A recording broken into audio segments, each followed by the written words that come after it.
John, were you? I'll go with my two in Southport, and then Judy, you can take over to finish us off with Southport. Okay. Save the best for last. Okay.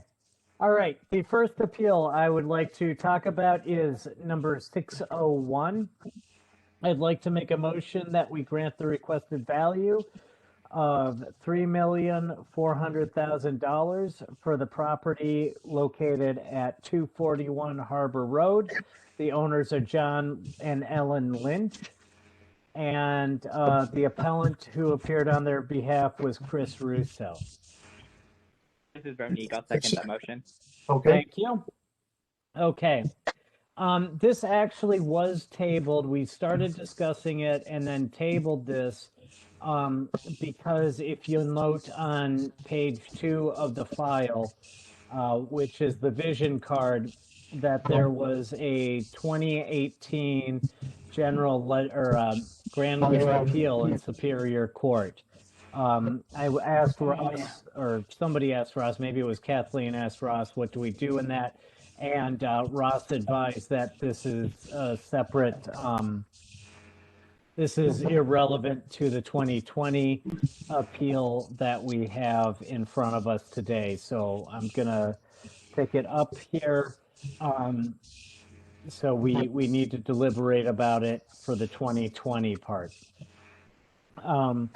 So what you'll see in the file that we have here is that they took the average square foot values for 385 Harbor Road for the living space, as well as, I think there was another one, and it's probably at the bottom of the what I'm looking at. Everybody's hitting the same file here. But they basically came to the 3.4 valuation by taking the average square footage. So yes, if you look at page 25, with this you have 319 Harbor Road, and then you take 411 Harbor Road. Fairly similar size as far as bathrooms and baths. They took the average square price for the living areas and then multiplied it by the subject's living property to come up with almost, or for 1.469 million. Again, they took the land comp properties at the square foot of the subject property and came up with 1.805 million.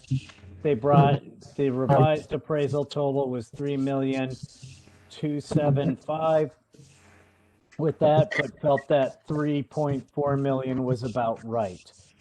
There have been no improvements, I should say, since 2015 with regard to this house. Okay. Any questions, comments?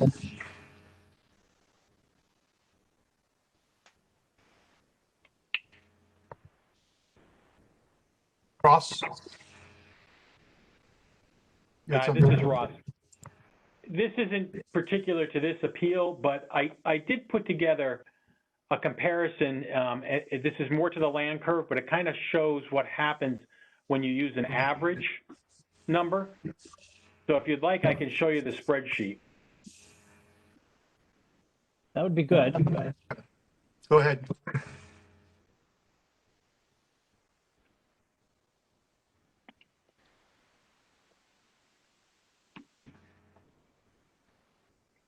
There it is. There. Oh, that's too So this small. happens to be, what's that? That's too small. Yeah, I can't see it. Sorry. Yeah, I don't know if I'll have to, I can send this out. I just put this together. Let's see if I can make it. No, it doesn't go bigger. I can send this out. I can see But it. what I did is I took, these happen to be Pine Creek parcels. They're all the undeveloped or minimally developed parcels, the ones that are at 10% or 90% reduction. And this first column is the square footage of the land. The second column is the town's appraised value. The next column is the price per square foot based on the town's value. And then the last column is the land units, the square footage of the property multiplied by the average of everybody.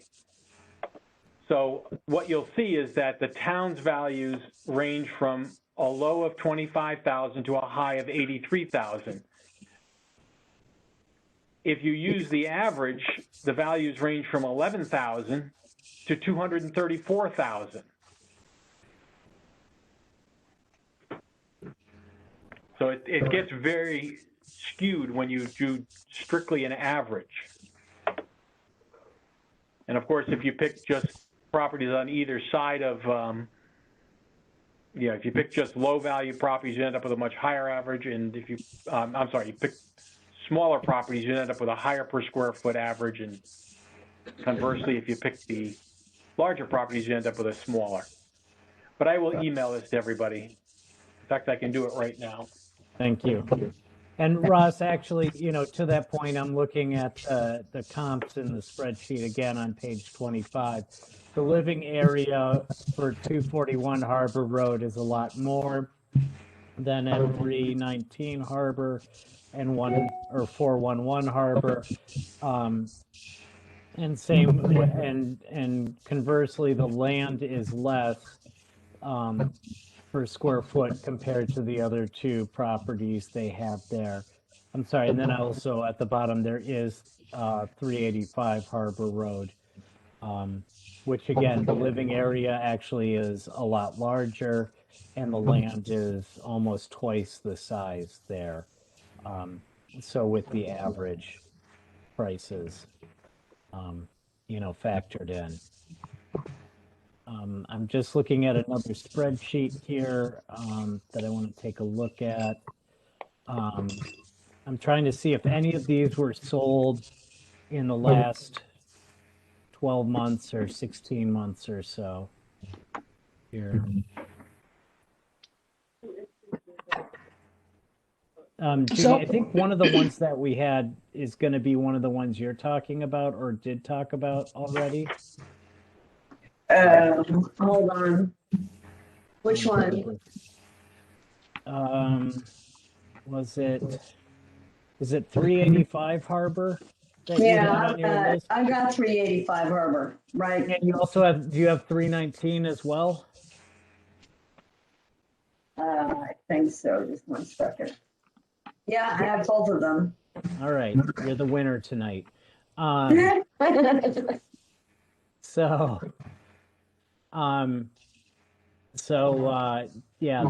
those two didn't sell, correct? Recently. Hold on. I got the let's see here. 319 did recently sell as of 12/31/20. But the other two properties that are listed here, 385 and 411, did not sell within there. So they're not recent comps. The only one that would be the recent comp would be the 319, I believe.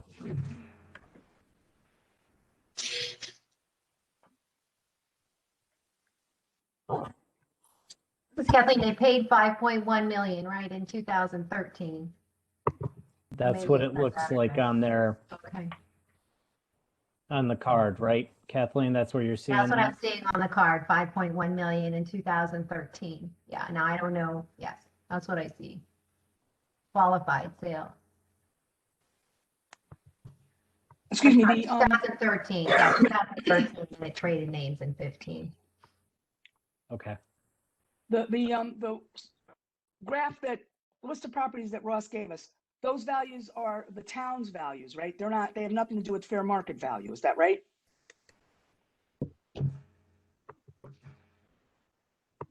Yeah, this is Ross. It's really just to illustrate the land curve and using square averages versus the curve, or which is all. There's also a curve on buildings. You know, it's not building per square foot price is not linear, just like the land values are not linear. I'm not sure I understand that, but Well, if you picked a per square foot price and applied it to all property sizes, that's what would the result would be what's in the last column. Versus using a curve, which is the town's value, which I think is in this, let me pull it back up to make sure I get the right column, which is in the town value, the third column. okay. So you can see that the town's range is tighter than you would get using an average or a fixed per square foot value.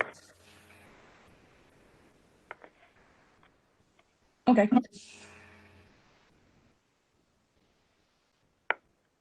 So overall, I mean, I'm not sure there's really any comps that we have that we can use to compare except for the one that was provided. They're using average for this, you know, to come up to their price. They also bought the property in 2013. I understand that was, you know, 8 years ago, but for a property like that to go from 5.1 million down to 3.4, I find that hard to swallow. So I don't think I'll be able to support this appeal. Ross, did you have something you said? Just a comment back on 385 Harbor. That was unqualified because it included two separate parcels of land. It included the parcel, I believe it's 331 next door. So this particular sales price does not represent just that parcel. There's a separate value applied to the other parcel. I believe it's just north of 2 million. But that's why it's unqualified, because two parcels were sold, I believe, on one deed. This is Okay, Paulette. I was looking at the MLS, and a house on 211 Harbor Road sold in November of 2020. Waterside, so it's Ocean Road, Soundfront, not really oceanfront, and that's sold for $3,200,000. And it looks like it might be smaller, so I'm trying to look at that now. It has one less bedroom,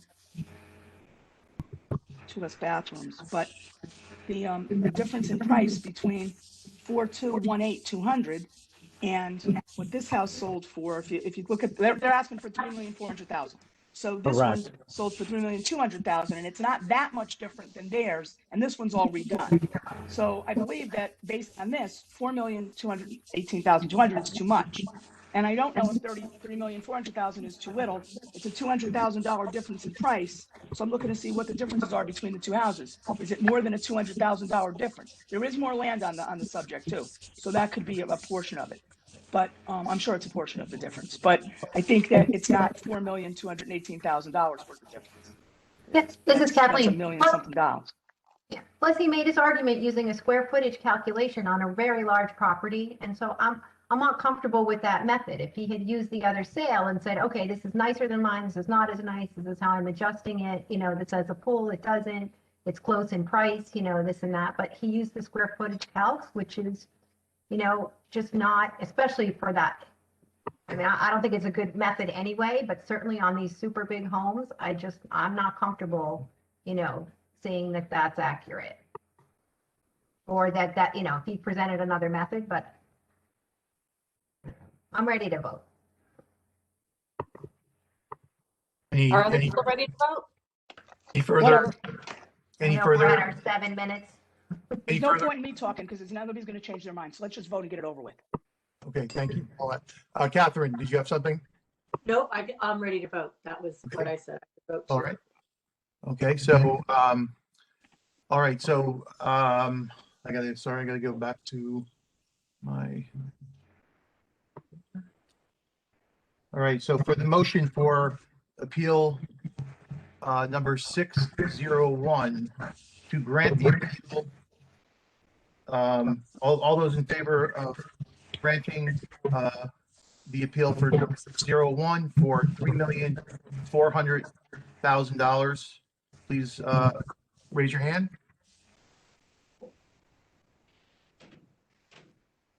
Okay. I see Alexis, Judy, Paulette. Am I correct? All right. All those opposed, please raise your hand. Okay. See Peter, Kathleen, John, Ronick, and Catherine. Opposed. The motion does not carry. Okay. Kathy, would you please call the vote? That's how you say it. Okay, for appeal 601 to reduce the appraised value to $3,400,000, the vote failed with 3 in favor and 5 opposed. With Kathleen, John, Peter, Catherine, and Ronique opposing. The vote failed. Thank Or you. The vote denied. All right. John, you have. I got one more for Southport here. Okay. So the next appeal is number 113. I'd like to make a motion to grant the value, requested value of $900,000 appraisal for the property at address 48 Harbor Road. The owners are Gerard and Pesci, and I apologize if I'm pronouncing that wrong. Bernard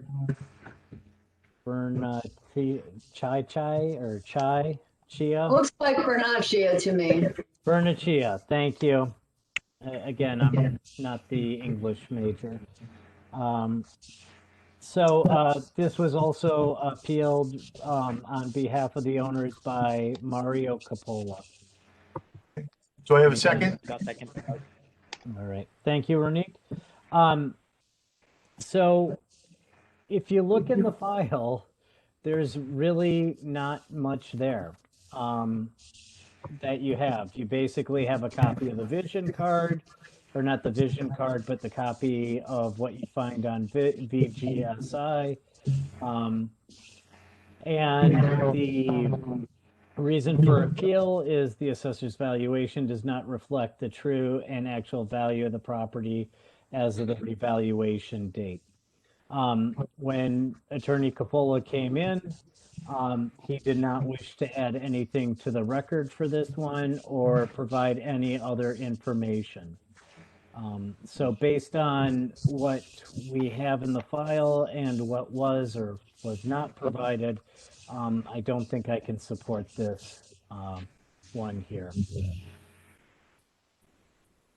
Does anyone have further comments, thoughts? Okay, seeing none, I'm going to call for a vote. Okay, all those in favor of granting appeal number 113 for the appellant's suggested fair market value of $900,000, please raise your hand. Okay. All those opposed, please raise your hand. Okay. Any abstentions? It looks like we. I actually, Mr. Chairman, I'm going to change my vote to abstentions. You're going to change it to an abstention, okay? Yeah, All right. So I see. but I don't have enough information to vote either way, so I don't think I can say no to this. Okay. All right. So I saw that we had 0 in favor of granting the motion. We had 7 opposed. That was Kathleen, John, Judy, Catherine, Paulette, Ronick, and Peter, and 1 abstention, which was Alexis. Okay, Kathy, will you call the vote, please?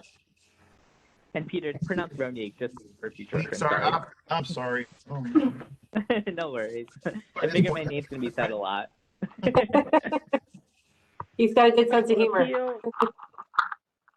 Appeal 113 to reduce the appraised value to $900,000 is denied. The vote was 0 in favor, 7 opposed, and 1 abstaining. Paulette, Judy, Catherine, John, Peter, and Ronique opposed, and Alexis abstained. all right, thank you, Kathy. All right, John, you're out, right? I'm done. Okay. All right, Judy. All right. Hi, this is Judy Zablat for the record. We're going to talk about appeal number 440.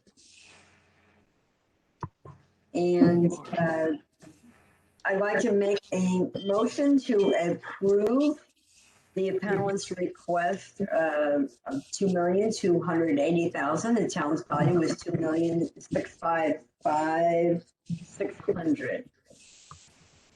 This is Ronique. I'll second that motion. Thank you, Ronique. This is property of 319 Harbor Road. They were represented by Chris Russo. And they just purchased it in December 30th for the $2,280,000. This property, I believe, was on the market. Let me just double check it. And I thought I wrote it down, but I didn't. Just a second. What? It was just purchased, but I'm going to give you the market time on that, which is also very important.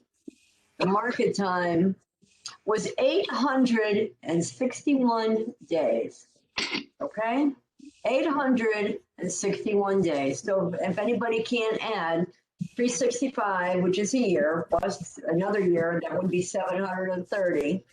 It's over 2 years. 2 years and 730, 130, another 4 months. It was on the market a very, very long time. And these people just purchased it on December 30th. And I don't see that we should even, I mean, that's what they bought it for. That's what the appraisal is. I don't see any reason to go for a big lengthy discussion on this. Yep. Yes, Kathleen. Yeah, this is Kathleen. We took no action the last time. The reason was because it was an unqualified sale and people wanted clarification on why it was unqualified. So I think, am I looking at the right one or am I on the wrong one? No, I'm on the wrong one. Never mind. We took no action, but I don't know why. This one is unqualified. Okay. And the VC code was 25. And Ross, I'm sure you know that off the top of your head, right? What the VC 25 code means? Yeah, this is Ross. I don't know where you're seeing that. We have this listed as qualified. Maybe I'm on the wrong card. I mean, appeal 440. 319 Harbor Road, appeal number 440. 440. I probably pulled up. Yeah, I see a U in the Q/U column. Right? Yeah, 319 Harbor Road? Yep, this is, Okay. Ross, you can see that on page 4 of the file of the vision card that was printed on February 9th.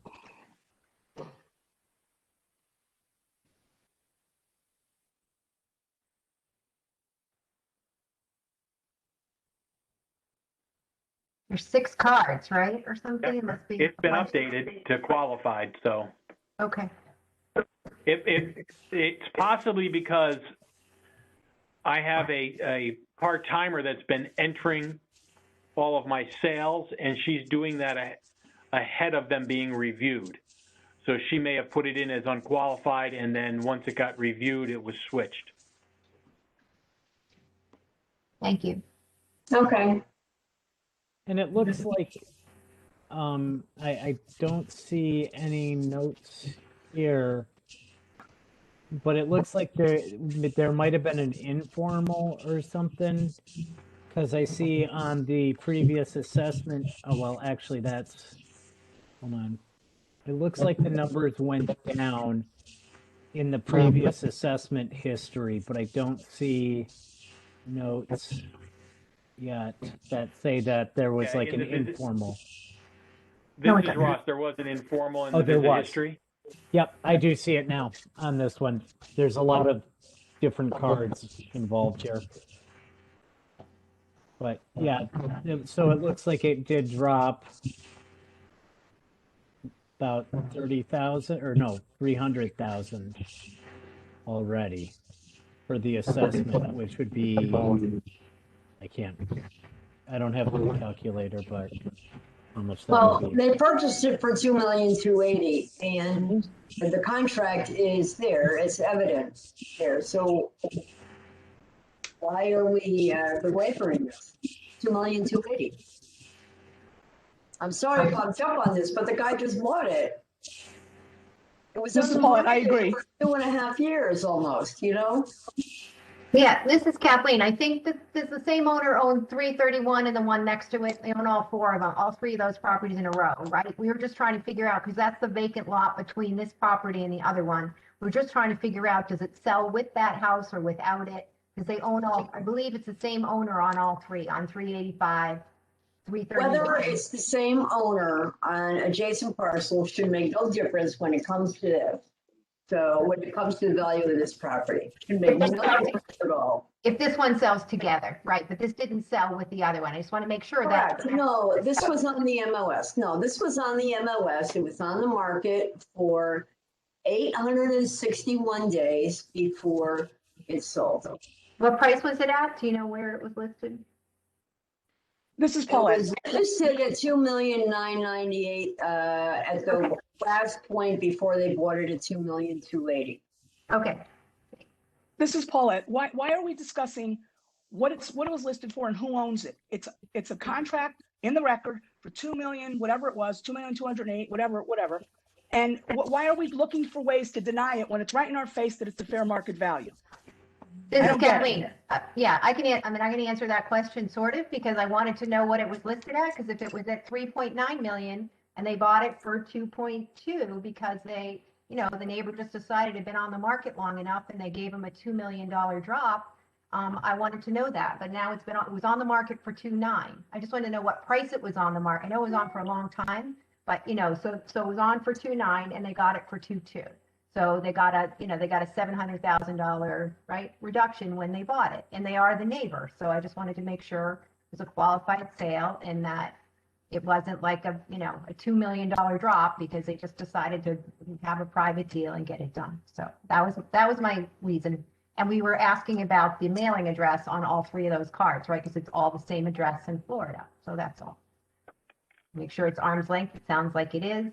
And, even though they own the abutting property, they know. It has nothing to do with it. And abutting property ownership should never have anything to do with what one parcel is appraised at from the town. Okay. So listen, We're ready to vote.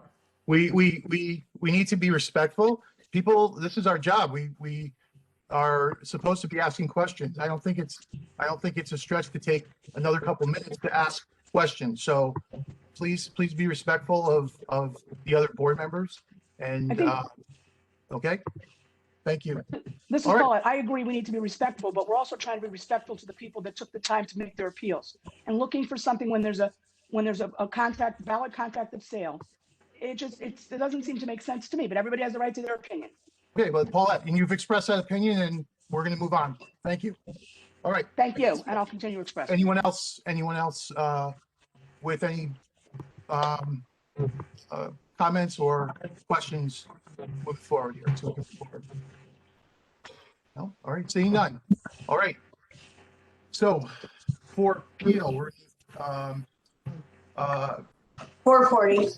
all those in favor of granting appeal number 440 for 2 million for the requested reduction to 2,280,000, please raise your hand. Okay. And that was Kathleen, Judy, Alexis, John, Paulette, Catherine, Ronique, right? And all those opposed? Peter? All right, and seeing no abstentions. All right, Kathleen, or I'm sorry, Kathy, will you please call the vote? Okay, for appeal number 440 to reduce to the appraised value of $2,280,000. The appeal is granted, 7 in favor and 1 opposing. Nobody abstained. Peter opposed. All right, thank you. All right, Judy, do you have Thank enough? you, everybody. Thank you. Thank you, Peter. All right, we'll go to number 442. What was the appeal number, Judy? 442. Or two, thank you.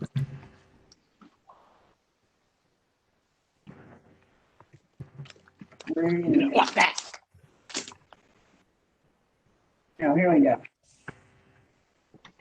Just a moment, I'm just getting my notes here. Okay. It's Judy Sablack with regards to appeal number 442. I'd like to make a motion to approve the appellant's fair market opinion of fair market value to $4,200,000. Town's value is $5,511,200. And the property at 385 Harbor Road, owned by 385 Harbor Road LLC, represented by Chris Russo. All right, jump the gun. This is Ronique. I'll second that motion. Thank you, Ronique. You're welcome. Okay, so, I looked at this one in depth and I was looking at the comparables. There's a few things about this property. The appellant said that the property is grossly overvalued, but the topography there is absolutely horrible. You could not build this again. You couldn't rebuild it on the property. So I looked at some of the comparables, and now I got my glasses on. I should be wearing my contacts for this.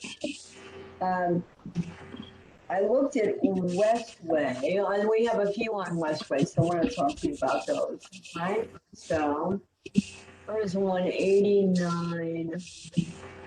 All right, so first off, 385 is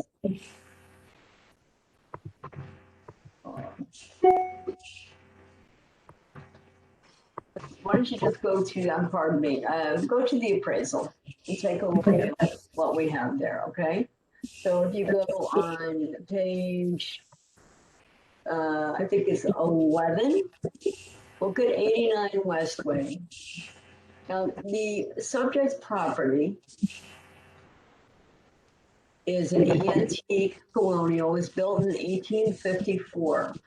So I want to point out a couple of things about an antique property. They are, the buyers are few and far between. Yes, it's Southport and it's the Old World Village and people like that. But I have to tell you, these properties sit on the market for a very long time, as we have seen through other properties. So the home is, we have 7,184 square feet. It's large, but it's also 1854. I looked at 89 Westway, and although it's a little bit smaller, it has one less bedroom. I looked at that. That also has an outbuilding or accessory building, which is larger than the accessory building on the subject. And I look at it, I'm like, you know what? That's a pretty interesting comp.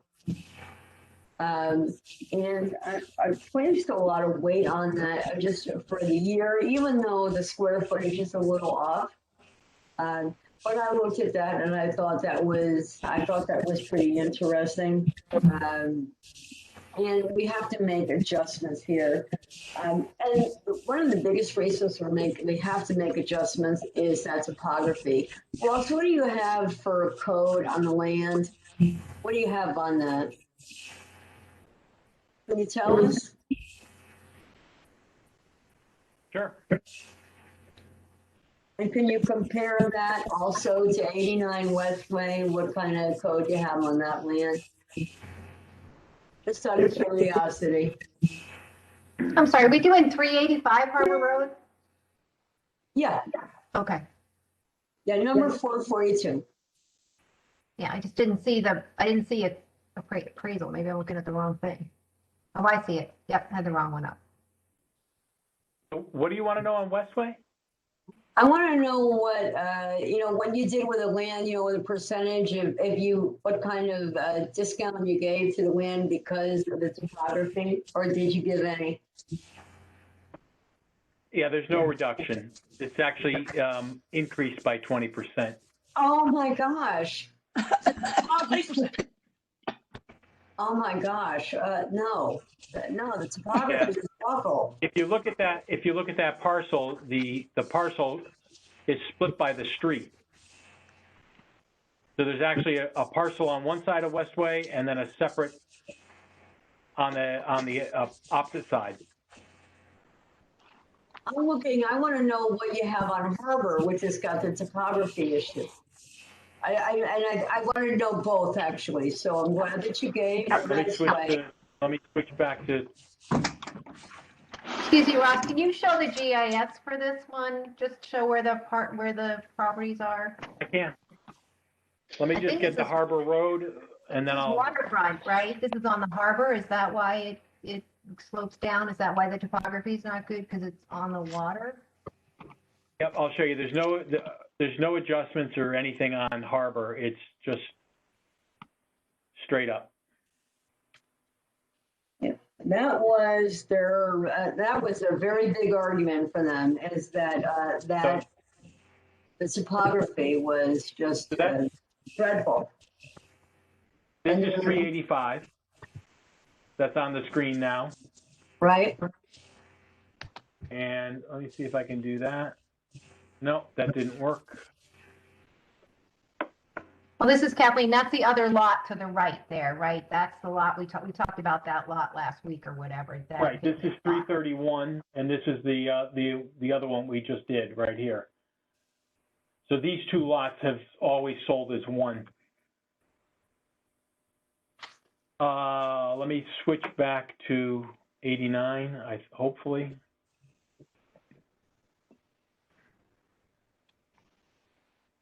Nope. No.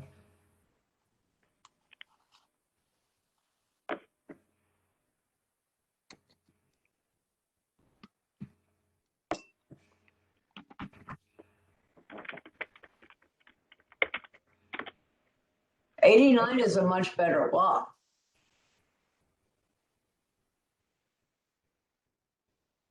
There's 89.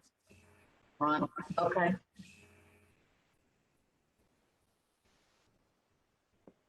But it's not, this is Kathleen, it's not waterfront, right? And it's split across the street. Right, the water's down here in the lower right. Right.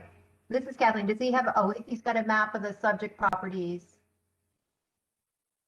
in his, I see page 24 of his What was that? appraisal. No, I was looking for a map of the comps. It's on page 24 of his appraisal. I have a question. This 385, is that the one that we're just looking at that, or are we looking at that and 311 at the same time? No, everything should be done on its own merit. Okay, so we're just looking at 385, right? Right. Okay. Because I know Well, there's this is something in Kathleen. here. I think, As far as I'm concerned, yeah. I think No, I mean, that's fine. They appealed both of them, right? And they sell together. I think we denied the appeal on the other one the other night. I think that one's already been deliberated and decided, the vacant lot, I believe. The one Right? that's the, I don't We think so, have- because 311 Okay. goes with they donated the land to the Aspetuck, well, they donated to Aspetuck Land Trust, so the value should have been decreased. I don't think we would have denied that. I thought we did, but let me look it up. What's the address of the name of the parcel? Because I think I had that piece. I think you did too. That's what I'm trying to figure out. I don't think we did that. I think we put that on hold. I think we put it on hold. I'm pretty sure we did. Appeal 441, right? 331 Harbor Road. No, 311 Harbor, isn't it? Judy, which one goes with this? 311? If we look, let me look at, the GIS, and I'll be able to tell you. Only Okay. because he references something about Aspetuck Land It's Trust. in there somewhere. 331 Harbor Road is the one that, and I believe we did deny that one. We did. It was at 695 and they wanted to go to Oh. 290 or something. And we denied it on 311. We denied that one. And that's the one that had the Aspetuck Land Trust thing in it? Correct. And we denied that. I Yep. must have been asleep when we did that one. Okay. Maybe you weren't there. You know, if that wasn't right, they can't use it. We Right. took a quick vote. Why are we talking about another property when we should? Because I thought, that's my fault, because I thought this was included in it. That's what I was trying to clarify. So that's my fault. Okay, all right. No, valid question. Ross, did you have something, Ross, that you needed to add? No, I was going back to 331, but let's move ahead. So, Judy, with the subject property, so you've mentioned this topography. What's the issue with the topography? Like, how's it limiting their use of the land? Okay, so when topography is flat, it's a lot easier to build on it, but the topography is not flat.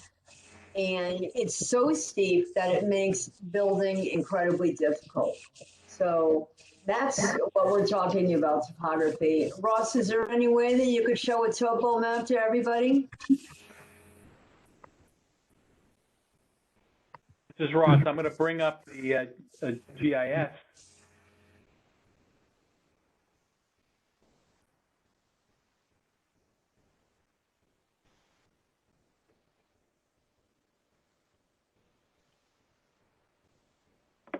That's the subject.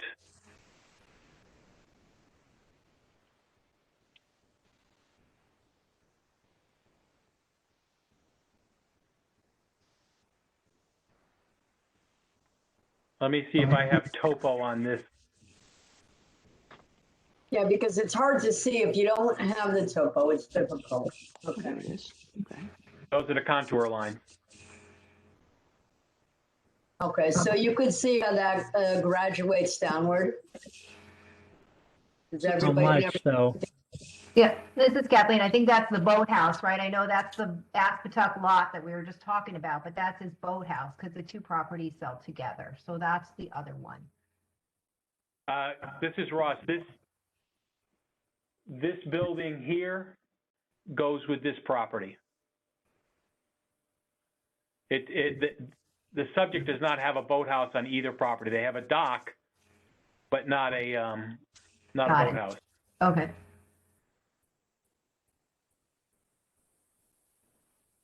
And it's right up on top of the road as well. That's the other thing. So it's difficult.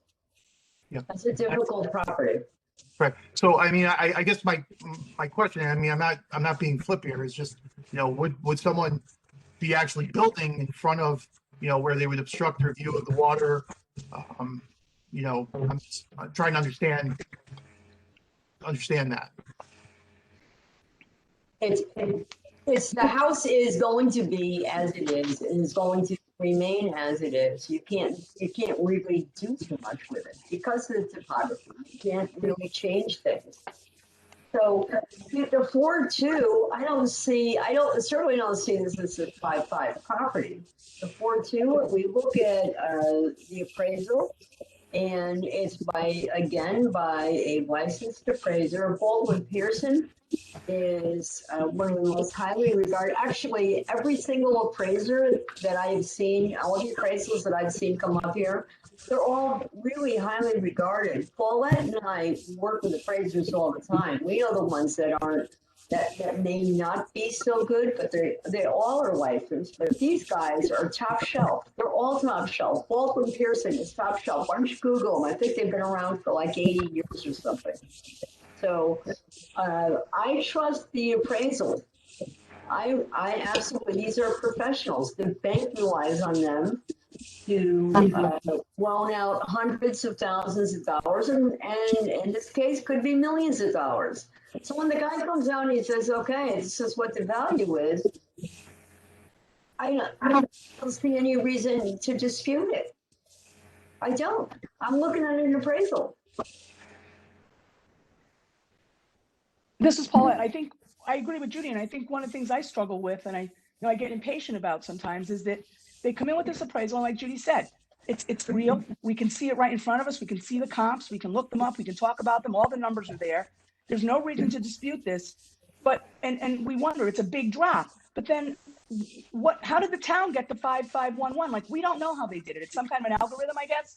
They can't really show us. There's no real comps. So how can I say that I believe that number when I've got this in front of me, the actual hands-on proof in front of me that it's the wrong number? That's what I struggle with sometimes. Like, this is real, that isn't. So that's where I come from with some of my decisions. And I think this appraisal is good. You know, I do appreciate all of the algorithm and all of the systems that the town and the valuation company has, but these people, the town has done all this algorithm. They haven't been in the house. Here is a licensed appraiser that has been in the home. He stakes his reputation and his livelihood on putting a correct number here. And he came up with 4.2. I really don't see a reason to dispute it. I can't see it. I can't wrap my head around disputing at all. This is Kathleen. He didn't take any pictures of the interior. You sure he went inside? Just looking to see other pictures in the appraisal? Usually they take interior photos when they go inside.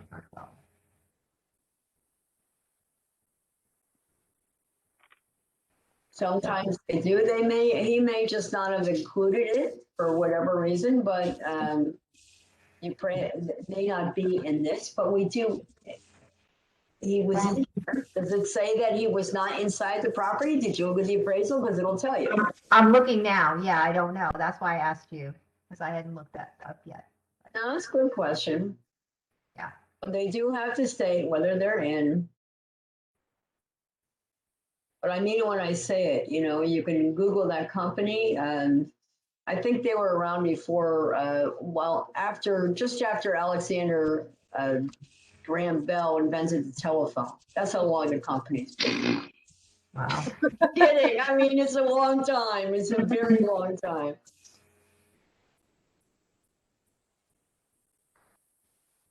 All right, I'm looking to you for that. Yeah, I didn't like that. And the comp by the 40, what's the other waterfront one? 211 Harbor Road, sold for 3.2 million. It's just a much different property. It's another waterfront one. So Which one is that? 211 Harbor, there's pictures of that. 211 Harbor. He adjusted it up by up to 4.2 million, but the other lot's 1.21 waterfront acres. This is 0.30 acres on the water, and he gave it a $250,000 bump for the land on the water. And the other one, he gave a bump of 0.25 because it's a larger parcel, but I think 418 is not on the water. It's probably across from the water. And the square footage, 3,100 square feet versus 7,100 square feet in the subject property. Did he adjust for that? Because he would have a hard time finding a lot of houses with 7,100. I know, it's a big house. I agree. It's a big house.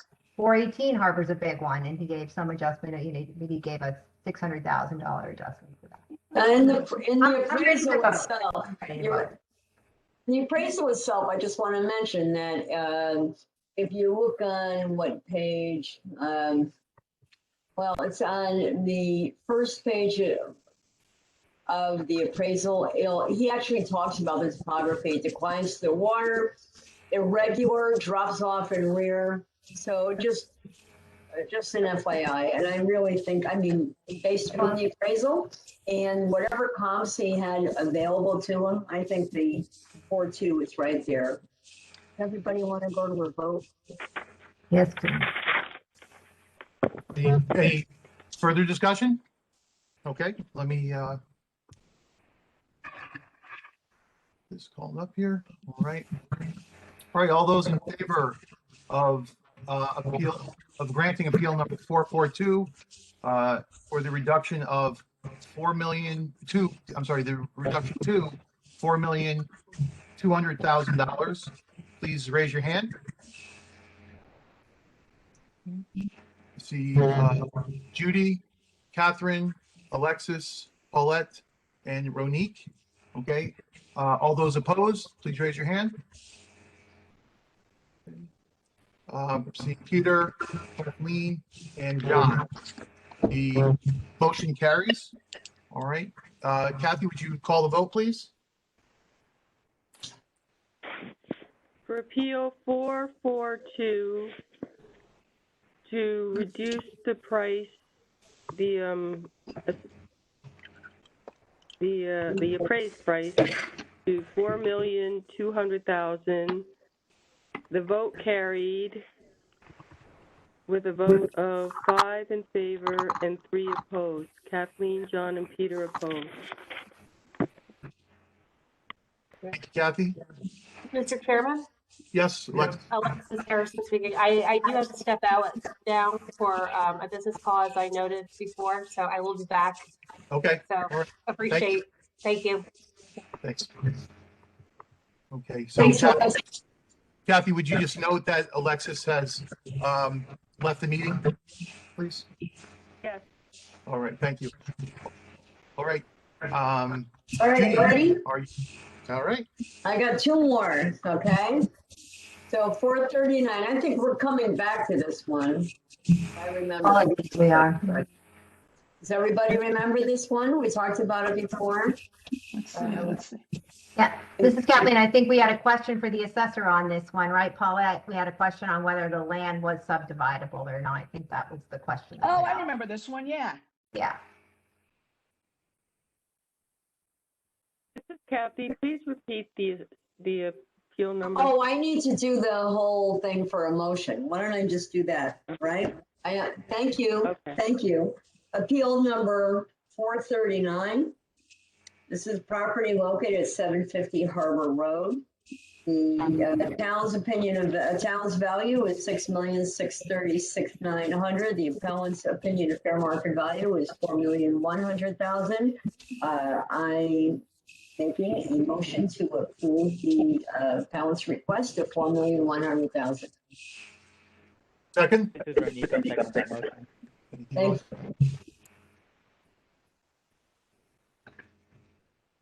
All right, so you had a question, somebody had a question, Ross was gonna look something up.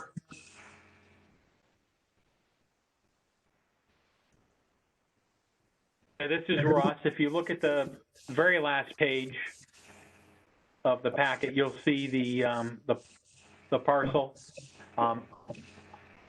I can't say that it's for sure subdividable, but I can show you that it's in a 20,000 square foot zone. There are 2 houses on the property, the main house down by Harbor Road and a smaller one at the rear. And I drew a shape around the second house, not including any of the wetlands, and that shape is 48,000 square feet.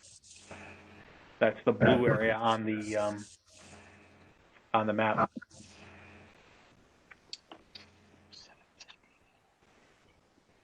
I appreciate that, and I appreciate the request that, that this could be subdividable.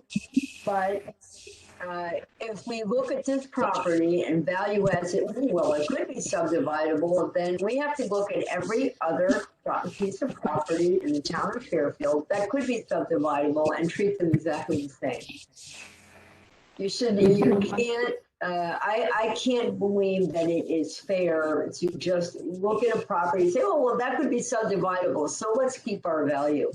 Because subdivision is not easy, and there are lots of different things, and you can't value it that way. That's not how it is now. It's not coming to you as 2 lots, it's coming to you as 1. And at the point they subdivide it, they're gonna have a different, if they do, it has stayed this way for how many years? Who knows whether it's ever going to switch? It's not us to decide that it should be taxed differently because it could be possible. So I have a big issue with that question. Yes, Ross? We did not bump this thinking that it is subdividable. There's no notes or indication that the excess acreage is reduced by 25%. The 2 acres is valued just like a building lot, like we do on all the other parcels, and the excess, the 1.23 acres, is valued as excess acreage and reduced by 25% from that as excess value. Thank you. Thank you. No, I appreciate that. The reason I brought that up is because it seems to be a question among the board. Well, if they can subdivide it, that should not make any difference whether they can or they can't. And you don't deny an appeal because the property could be subdividable, right? Because they're bringing it to you in a particular state. That's how it's been taxed. And I would not taint the appeal by having that thought in the back of your mind, well, they might subdivide it. Well, then they're going to get taxed again on it if they do it. Well, right now we have to look at this property for what it is. They purchased the property. It was a private sale. They paid way too much for it because it was a family. This, if you want to call anything an unqualified sale, they paid way too much for it at $5.9 when they bought it. There's a lot of deferred maintenance. There's considerable upkeep. And again, we have the appraisal. And the appraisal is at 4.1, and that probably has to do with a lot of upkeep that still needs to happen, and that hasn't happened. And they readily admit that they overpaid for it, and that's it. And I still, again, I am with this. I look at the appraisal, and I see no reason to discount the appraisal, and it's 4.1 from a licensed practitioner, and I say it's 4.1.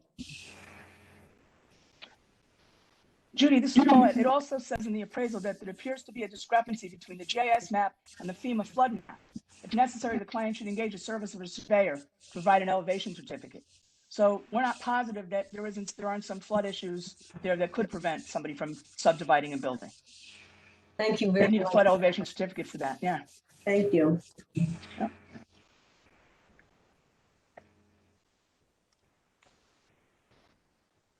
That's another detraction from the property. We can't expect a town to get everything always 100% right.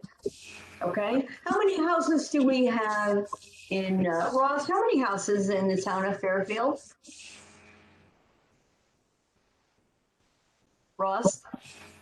It's like 21,000 parcels. How many, say does that include how many 19,000 for houses? residential. How many houses are in Fairfield? Houses? Just an estimate. You don't have to be exact. Just an estimate. Is it like 10,000? Is it 12,000? What is it? 21,000. I'm going somewhere with this. 21,000. It's 21,000. That's How many? That's parcels, not houses. That's right. Yeah, I'm looking for houses. There are 19,861 residential, and that would include condos. Okay, thank you very much. So I am asking this for a reason. How many, Kathleen, how many appeals did we get? 650. All right. So anybody want to do the math there? The town got the vast majority, right? 650 divided by 19,000. Does somebody want to do that? Because the town should be applauded for getting so many evaluations correct that only 650 people came up and said, you know what, we really need to address this. So look at our margin. We did a really good job. The town has done a really, really good job. And you know what happens? There's always going to be a few that don't have it right. and a couple of properties that don't have it right. So I think that what the point when the appellant comes to us and says, oh my gosh, this is too much, I can tell you, they're right. It takes a lot to come out and do that. This is a lot of stress for the homeowner or the homeowner to come out and the taxpayer to come out and put this all together. They're nervous about it. And if they get an appraisal, I'm so right there with the appraisal, but at the same time, I really have to applaud the town for doing such a good job for 98% of the homeowners. That's a really good record. Wouldn't everybody agree with that? They've done pretty good. Judy, I have a question. With that, the 2%, would we, how many people would be off by 2.5 million in this case? That's, Well, I guess, the no, question I you know have. what? It's not that they're off. It is every once in a while the algorithm. I remember going to going to Zillow, for example.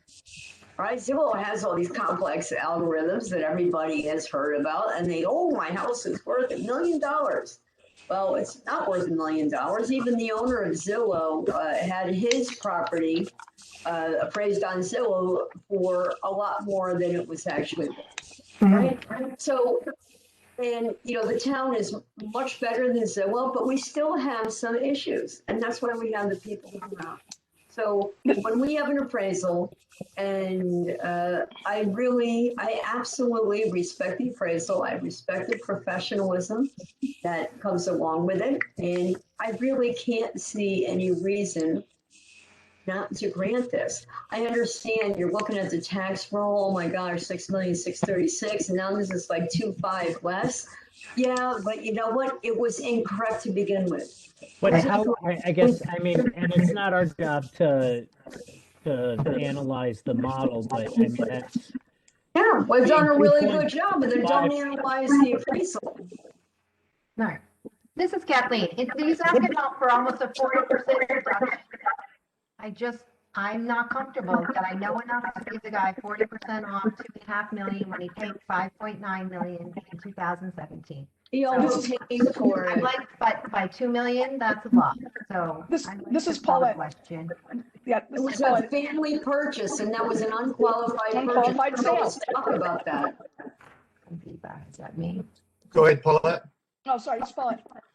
That's what I was going to say. First of all, it's an unqualified sale. We're not supposed to be looking at unqualified sales. Second, that was in 2017. The market doesn't always go up. It goes up and down, up and down, up and down. Now we're in an upswing. Between 2017 and now, perhaps the value dropped. I'd have to spend an awful lot of time to research that. But I'm just saying, we're looking at a sale that we shouldn't be looking at. And the market goes up and down. It doesn't go up from 5 through 3 years. So unfortunately, you're right. It's a huge reduction. But the appraisal says this is what it's worth today, or when during the evaluation period. This is what it's worth. It's an unfortunate mistake. Every once in a while, there's going to be an outlier. This is probably the worst of the outliers. And one thing I do have another question or concern about, or question, I don't know, question and concern, is that they did go through an informal hearing and there was no change. So I'm not surprised. No, me neither.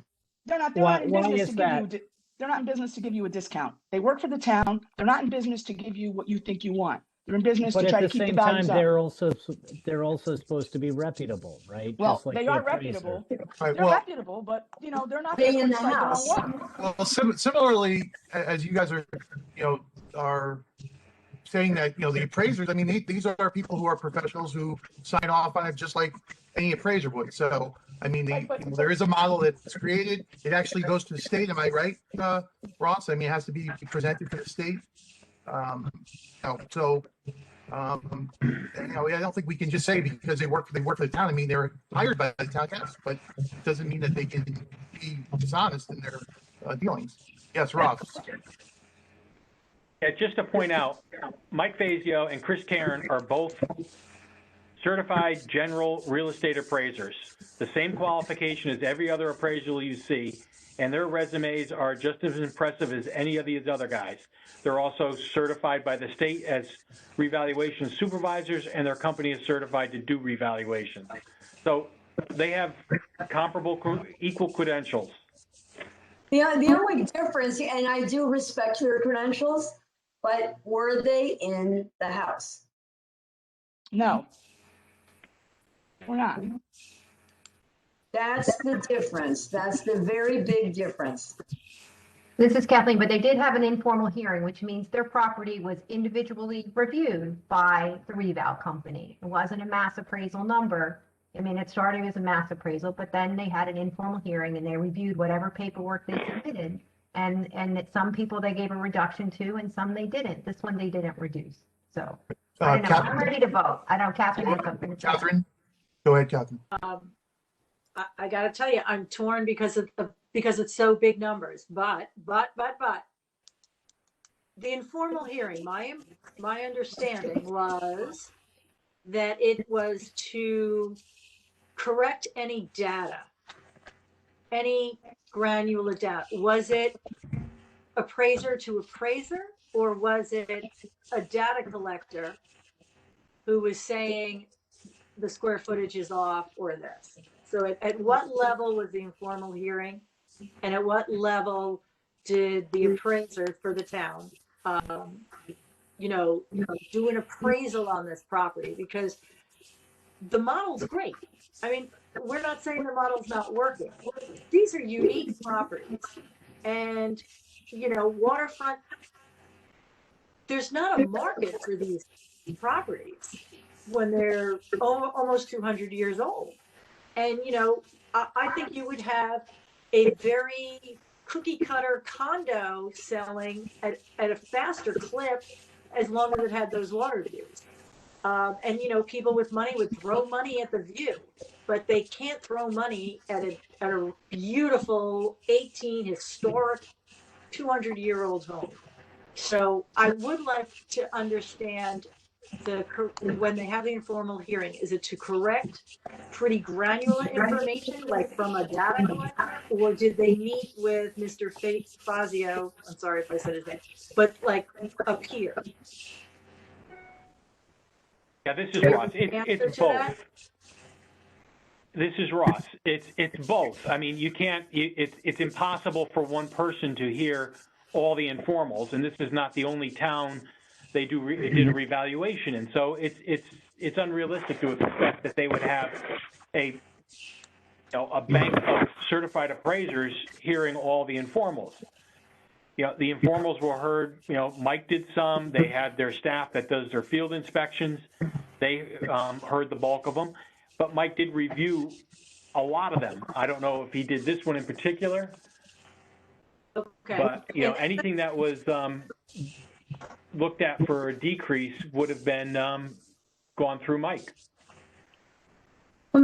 Kathy, Make no mistake. We're way beyond our 7 minutes. Make no mistake. I'm sorry. Kathy, go ahead, and then I'll finish. No, that's my understanding. Maybe going forward, it would be great if Mr. Fazio did an actual appraisal, not mass appraisal, for properties of a certain type or a certain value. Would just be my suggestion. But I'm ready to vote, but that doesn't mean to rush anybody else. I got one other thing. I just want to reiterate something. Paulette, I know you got your hand up, and then I want to say something. Okay. I just wanted to point out that when we look at things, I always talk about how we should do things the same. The other night, we refused to grant an appeal to someone whose house was lifted and then crumbling. He had an appraisal done, and that appraisal was done by Mr. Fazio's company, and nobody would accept it. Now we're willing to accept them as gospel. So you can't have it both ways. This man has an appraisal from a reputable appraiser. That's not what anyone has said. I'm saying it. I didn't say you're saying it. I'm saying it. Well, that is what you are saying. All right, that we should. He had a job. He certified his job.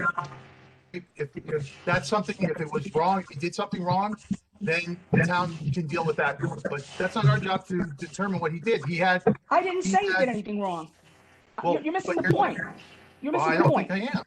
No, you are. I'm not saying that Mr. Fazio did anything wrong when he did that appraisal. What I'm saying is I was the only person who voted to grant that appeal, and it was his appraisal. You all didn't like it. No, not good enough. We went His against the appraisal, appraiser. not his mass appraisal. It doesn't matter. That was his appraisal. This is somebody else's appraisal. Now you don't want to accept somebody else's. When is an appraisal going to be good enough? Okay. So let's, I think we're belaboring the point here. Judy, did you have something else? I did. I just wanted to restate something just in case it wasn't clear before. That I was actually congratulating the town on the very high percentage of getting most of these appraisals right, or most of these values correct. And I'm so pleased that we're able to do that, and that is great. And then we have just a few minimal outliers where just a few percentage of people that come and say, okay, my value is incorrect. So I just really wanted to congratulate the town. I'm very pleased. I mean, really, you should give yourself a pat on the back, but some of these are really wrong. This one is really wrong. And when we have an appraiser who has actually been inside the house, rather than looking maybe a data taker or whatever algorithm, the algorithm works. The vast majority of the time, it's all we're seeing that, but sometimes it doesn't. And when it doesn't, we can't fault the homeowner. So when I see, and especially when I see the appraiser who has been inside the property, so 4,100,000, I think they're reasonable. And I hope you all go through this. I would like to call voting. Anyone else further discussion here? No. Okay. Seeing none. All right. So I gotta get back to the appeal here. All right. So all those in favor of granting appeal number 439 to a reduction to $4,100,000, please raise your hand. Okay. I have Judy, Catherine, and Paulette. All those opposed, please raise your hand. Okay, I have Kathleen, John, Ronique, and Peter opposed. The motion fails. All right, Kathy, please call the vote.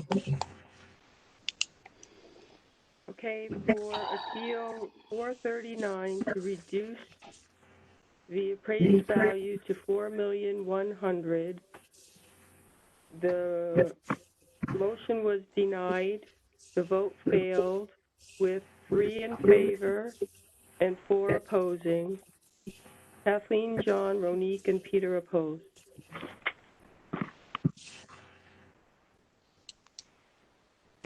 Thank you, everybody. Judy, are you all done? I got one more, Peter, okay? Thank you. All right. All Can we right. get the 7-minute timer from Kathy again? I don't know if she's been giving our 7-minute warning, so. We had a little extra time on Okay, I'll that. give Thank it. you all. When I give it, don't think I'm interrupting you. I'm just doing No. my job. Thank you very much. Okay. This is Judy Sablack. I'll make a motion to grant appeal number 37 for the property at 1088 Harbor Road in Southport. The appellant's opinion of fair market value was $1,850,000. The town's value was $2,341,600. And I'm making a motion to approve this. Is there a second? This is Veronique. I'll second that motion. Thank you. Thank you. Okay, there's, they have provided some comparables, and they were within 3 months of the revaluation date, which I think is very important. One of the very unique things about this particular property, and the unique meaning to its detriment, is that it is located in a spot on the street where people turn around. It's known near the end of the road, and people turn around in this house, and they actually don't have any privacy. They really have, it's just by nature of where it is, people go down the street and then they turn around, and they have a lot of extra traffic over there when they shouldn't. So that is something we really need to take into account. Besides the fact that we have these 3 comparables all on Harbor Road, okay? So, you know, they have, they have limited private use of their property. And just take a look at these others.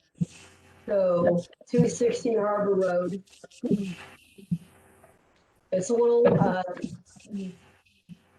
that is smaller, but look at the land value on these. 260 is over twice the size property. 163 is just a little bit more. 494 is more. And we look at these prices here, and we look at what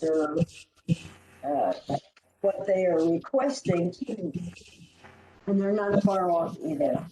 And especially when you're looking at this appraisal again, we're seeing an appraiser that has come out to the house, has been inside the house, has seen all of the conditions, and this is the number that this appraiser has given us. He's actually closed market statistics so we can see about values and about marketing and what the prices are from the list price to the original list price and to the sale price. So that just gives you an overall view. These properties don't sell as quickly as something, like near the university area that sells like that. They've never been that way. Even in today's market, they're still not like that. So, I weigh on the appraisal heavily. I weigh upon that expertise. And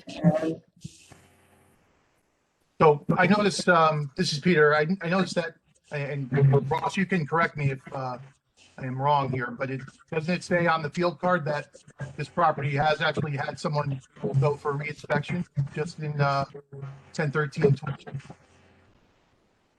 Yeah, this is Ross. Yeah, it looks like Ken was out at the property. They renovated the kitchen and added a new bath on the second floor. And they did that in October. Oh, I'm sorry, that was 18. I see on my card, I see 10/13. Yep. He was out there also on October 13th to 20. Right. Okay. New portico. Yep. Right. Okay. yeah, well, that's after the date of October 1, so you can forget that because this was, but it was a good catch, Peter. Just but it's after the reval date.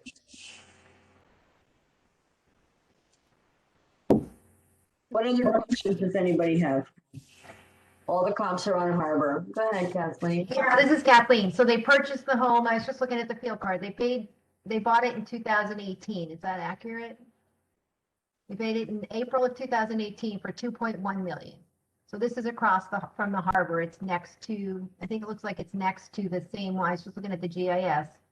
It's across from the town, Fairfield town of Harbor down there. Right, and you know what the problem is? They bought it not realizing it didn't have the privacy that they were hoping that it would.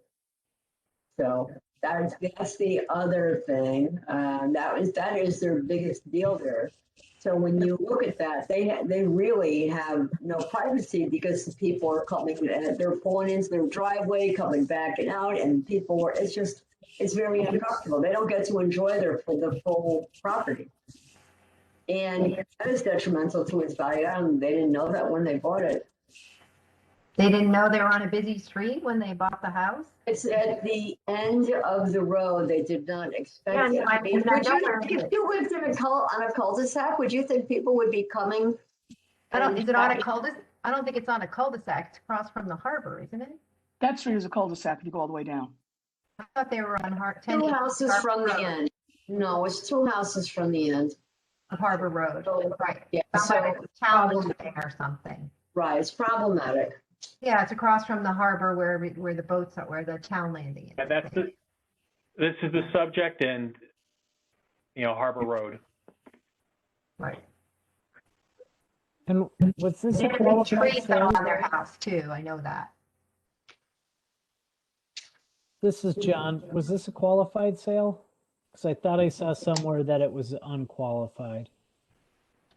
Yeah, this is Ross. It's listed as unqualified, but the reason is other, so I'm not sure why it was unqualified. Okay.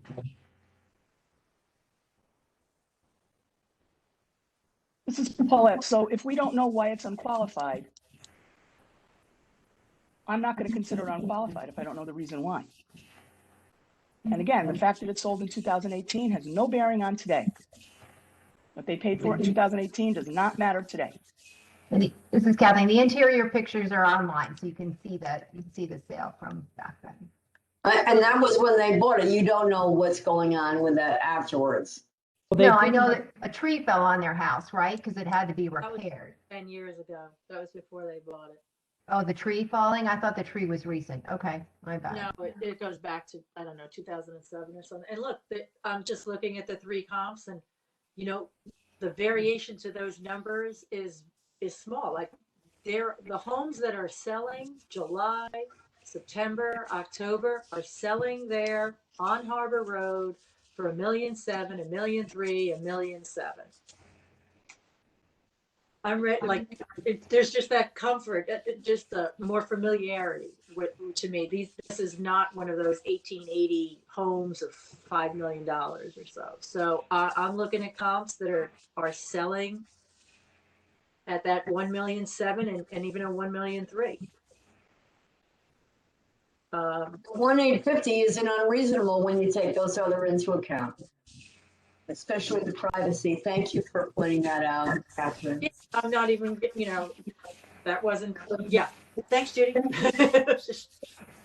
And so these, where are the comps on the map? Are they close down to the end or they're up by the bridge?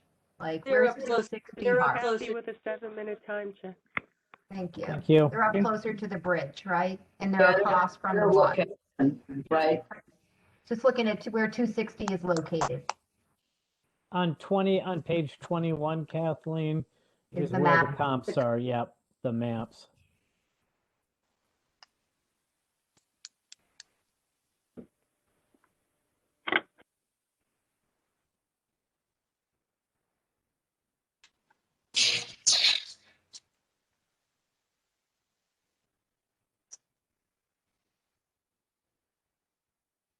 You see what you want to see, Kathleen? I do. I see where the other ones are. I see where this one is. And you see this, there are superior locations too. I mean, yeah, you know what, it's nice that you're looking at the harbor, but you don't have the privacy. And Yeah. that's a problem. That's a huge problem. You get the ocean view though. You don't just get the river, but And there, I need to find the card again, but we don't have any type of discount for the land, it looks like, for the traffic, which some might have and others. Like I think last night we were talking about one that had a discount just because they had a lot of traffic or something like that. Maybe it was just late in the night and I got things mixed up. But I mean, I don't know, Ross, if we were to drop, you know, the land condition down, if that would even get us anywhere close to what they're asking. And if there is justification for that with the traffic aspect.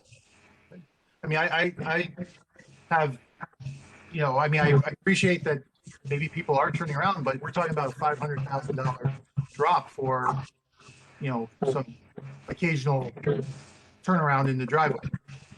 That's not an occasional. I mean, we still have, that's more than occasional, and we have an appraisal that supports it. Where's the data for that then? Like, how many times do people pull into their driveway? You know? This was something that they mentioned on top of the appraisal. So, you know what, that was in addition. So look at the appraisal and also consider that other issue.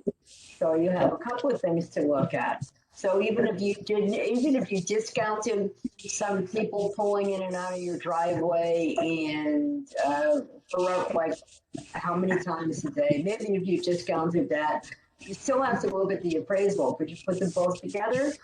The 1850, especially with some of the other properties over there, are selling. You know, Catherine even said about the other ones, and 1.7. They're not being unreasonable. Just every once in a while, the town doesn't get it right.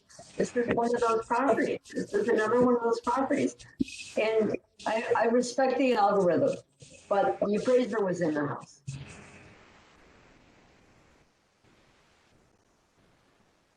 And we paid 2.1, Further right? discussion? Any further discussion? I'm done, I'm done. Okay, so, seeing, no further discussion, this is appeal number 37. All those in favor of granting the appeal to the reduced amount to 1,850,000, please raise your hand. Okay, see, Catherine, Judy, and Paulette. All those opposed, please raise your hand. Okay, 15, Kathleen, John, Monique, and Peter. The motion does not carry. All right, Jackie, would you vote, please? Okay, for Appeal 37 to reduce the appraised value to $1,850,000. The vote failed. The motion is denied. There were 3 in favor and 4 opposed. Kathleen, Ronique, John, and Peter opposed. Thank you, everybody. All right, thank you. All right, Judy, that was it for you? Yes. All right. That Thank you. closes off South, this is Kathleen, that closes off Southport. I don't even think we have any others hanging around, so we are done with, and that's a hard neighborhood, those, expensive homes, really hard, lots of conversation, so great. Thank you. And then John and Peter, if you guys, ready, you need a break, you're good. I know Peter has. I'd love a couple minute break Okay. if everyone else was so inclined. And Is that, you can also take a break. We can stagger our breaks too, then we don't have to stop working if you're okay, right? Because we got plenty of people, or Ronique even wants to drop off. I know Alexis is coming back, but we Yeah. still have we have 1, 2, 3, 4, 5, 6, 7 now. So we're good, even if 2 people drop. well, I personally would like a, at least a 5-minute break. Can we do that? So, Yeah. All right. Everybody, Take all 5. right. Can we take 10 so I can do the zap in the microwave? 10 and then, is that too much? Yeah, Nope. and, All right, so we're back at 7:44. Yeah, and do you 44. guys mind All if I right, drop Judy. off? Or? Ronique, you're good. Tony, Clear. All right. Thank you, Thank Ronique. everyone. Bye, Ronique. disappointed. Bye, you Ronique. didn't get All right, to, so but we'll sure. reconvene at 7:44, please. Thank you. Yeah. All right. Kathy, will you just stop the recording? Please, thank you. Yes, thank you. This session is no longer being recorded. Oh my God. Okay. The recording has started. Okay, all right, everybody. We have returned to deliberations here. It's approximately 7:48 p.m. And Kathleen, how did you have an order here? Am I up or? I think you've only done like 1 or 2, so some people are anxious to get them off their plate more than others, but I was planning on you and John tonight, and John's been, he's been presenting a little more than you, so I thought perhaps if you wanted to go first, and then if you needed a break, I don't know how many you have ready, but Okay. and we can stay in this neighborhood as long as you guys are comfortable. I have a few ready if you're not ready, but I'm good waiting on mine, so. Okay, I have a few we can bless you. intersperse from Greenfield Hill. Thank you. but Just so if anybody needs a break and just wants to sit, I've got a couple too. okay, So, all right, thank you, Catherine. All right, take center John, stage, I'll- oh, extra right. so John, I'll Go for it. the way right now. All right. So, it has been a while, so bear with me here. All right. This is appeal number 428. The property address is 1391 Black Rock Turnpike. The owner is Lucas Papageorge, and he was the appellant.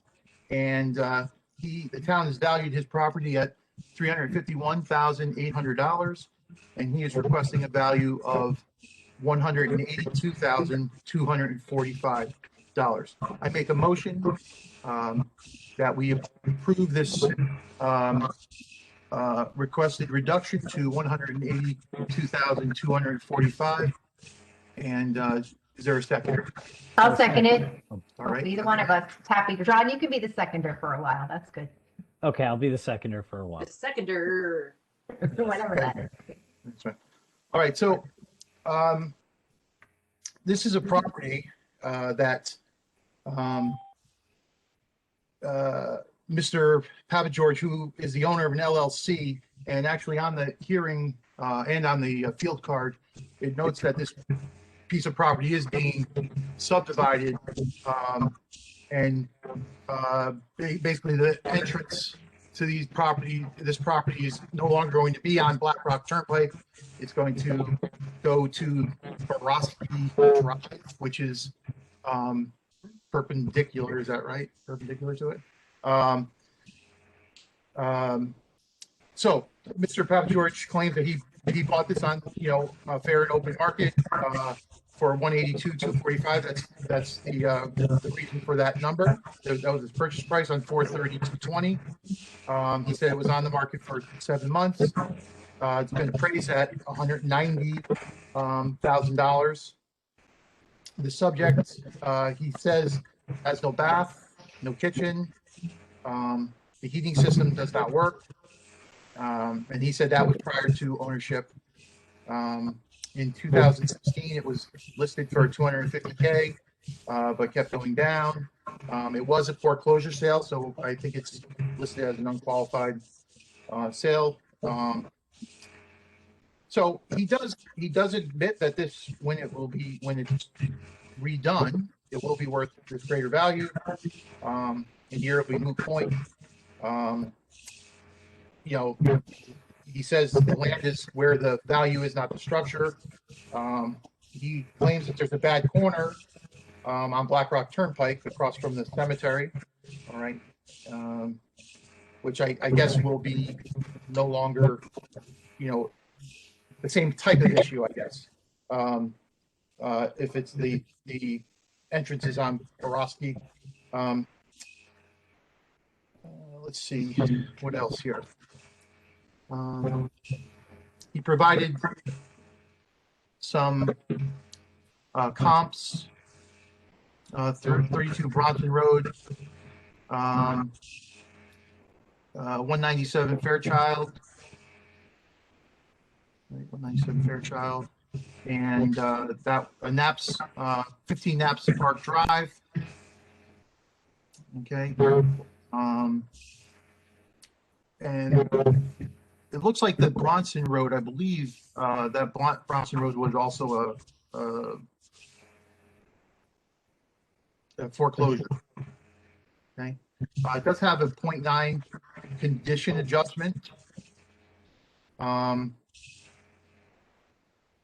So I guess, my thinking, and, you can please correct me if I'm wrong here.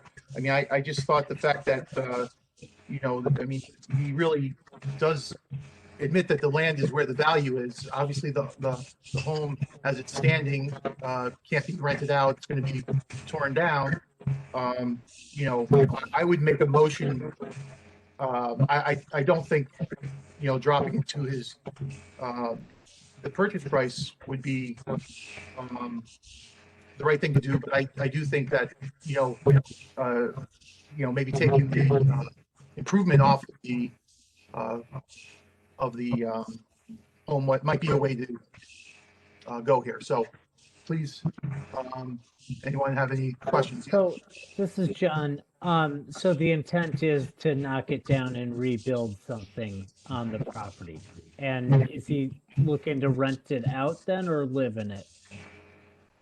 He did not say. He says he lives in the area. I think he said he lives down near the beach. So.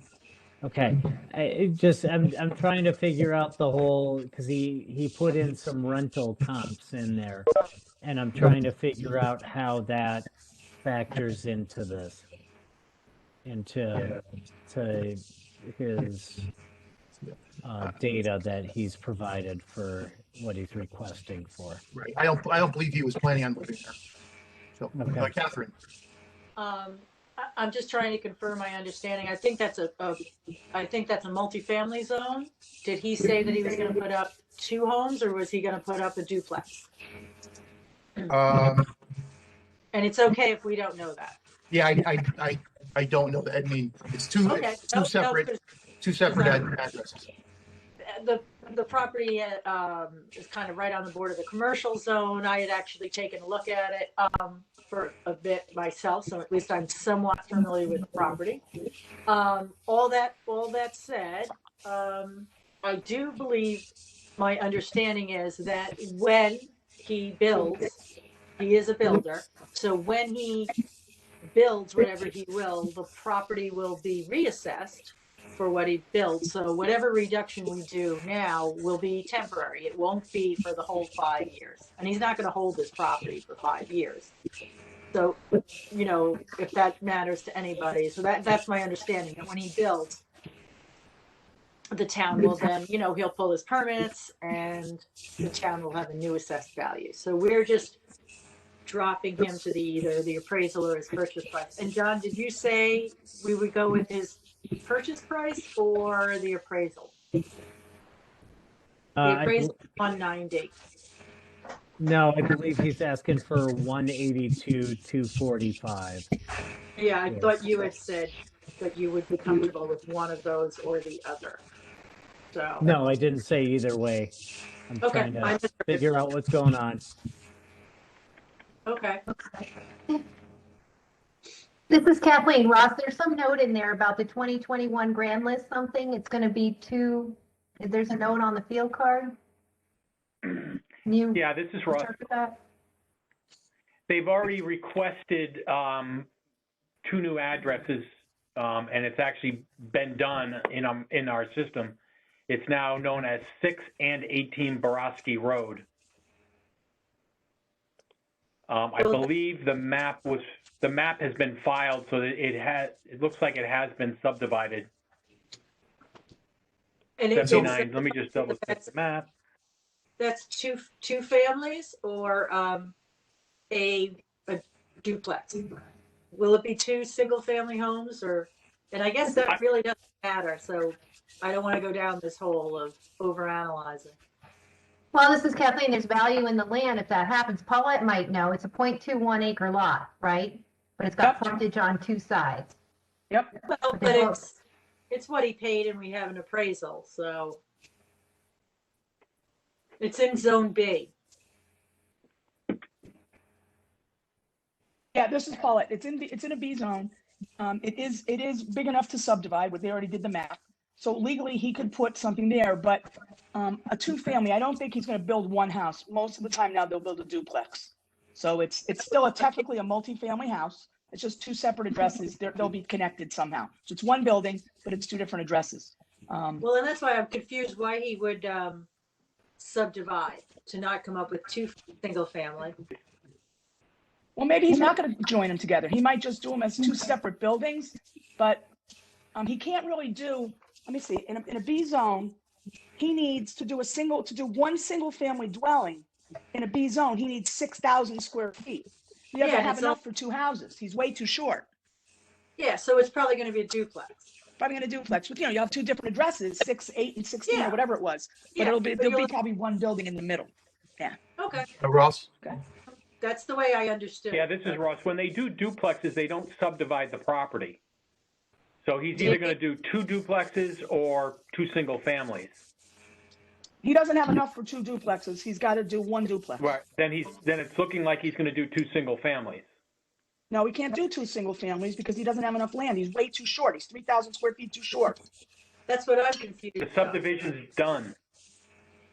Well, I don't know It what was he recorded subdivided. on 'Cause January 20th. That's 2 single family homes? I don't know what the plans are, but there are now 2 lots. Okay.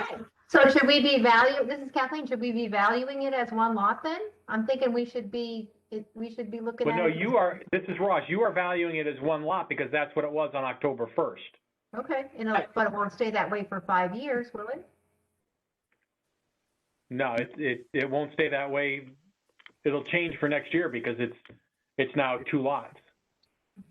Okay, so what my understanding was if he's already filed, we are really voting just for this grand list. And then it'll be I adjusted mean, I for can, building. Okay. Thanks for all that information. I've got Welcome. no more questions. Did you have something to add, Ross?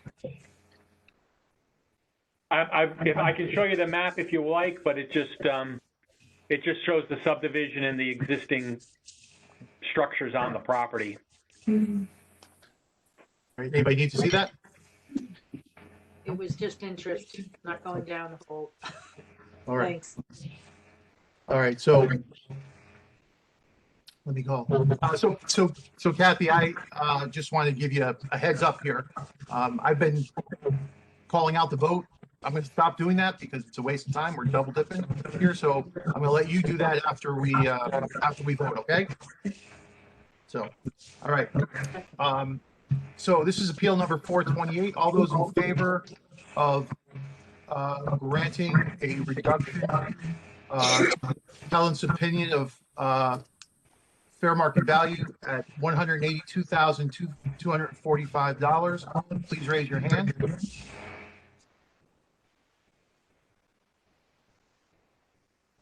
Okay, all those opposed, please raise your hand. Okay, so Kathy, can you? I thought you were going to call the vote and then Was I was anyone going to. extend what's the word I'm looking for? Abstention. I'd like to abstain from this one. Okay. I don't think I think it's weird to vote on. Alexis too. Yeah, I'm back. And I Are am you- obviously abstaining. I wasn't here for the whole thing, so. Okay.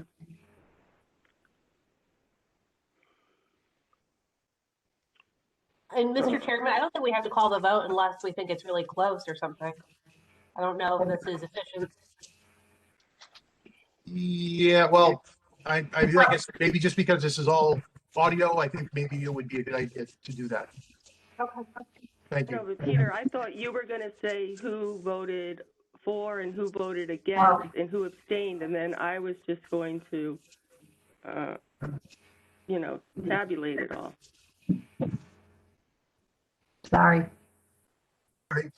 Sorry.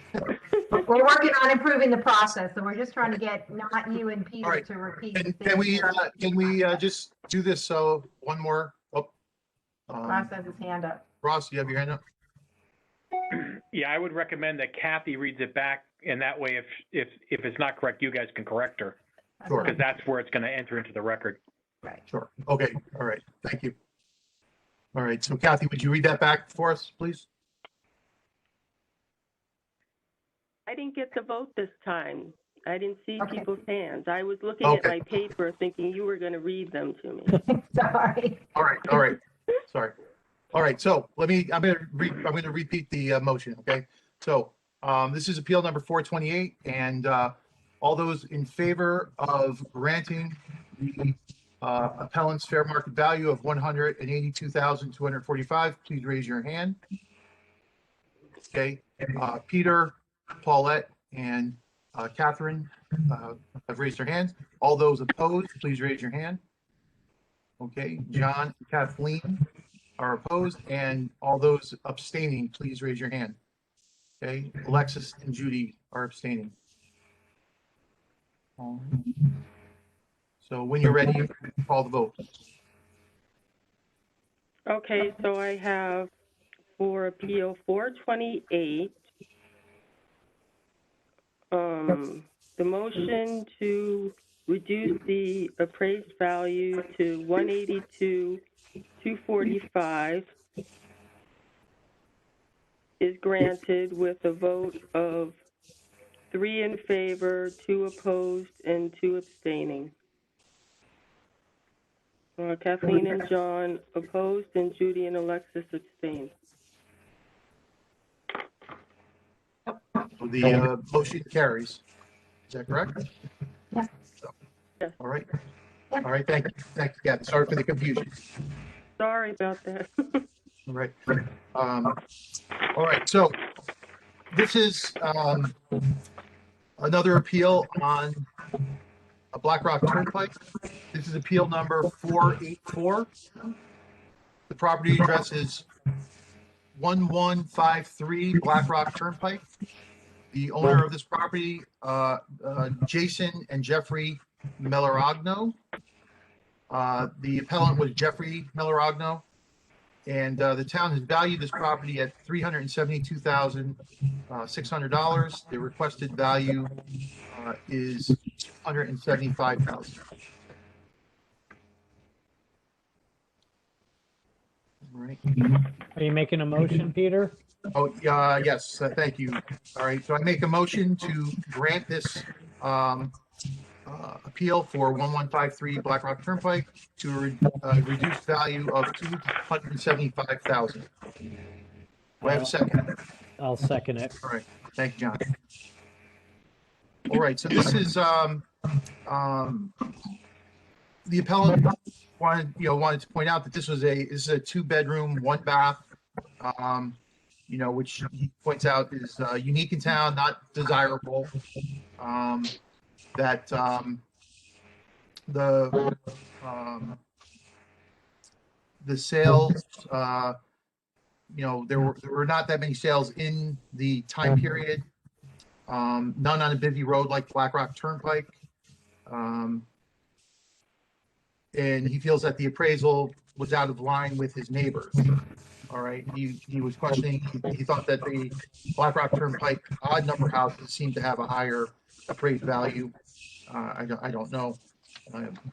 So he did mention his neighbor across the street who had a $317,600 appraisal. They have 3 bedrooms, 2 baths, 47 square feet less.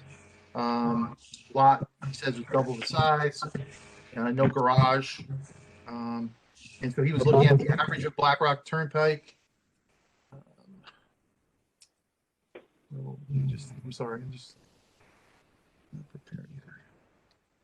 And Peter, I believe what you're referencing is the table on page 4. Right. That we have. So that's his neighbors, it looks like. And then their recent home sales are on the following page of 5, correct? Mm-hmm. As well as on 6, where they narrow it down to 2 bedrooms, 1 bath. You had different recent sales of 1,300 square foot homes. The neighbors' appraisals, and then also recent sales of houses with 2 bedrooms, 1 bath.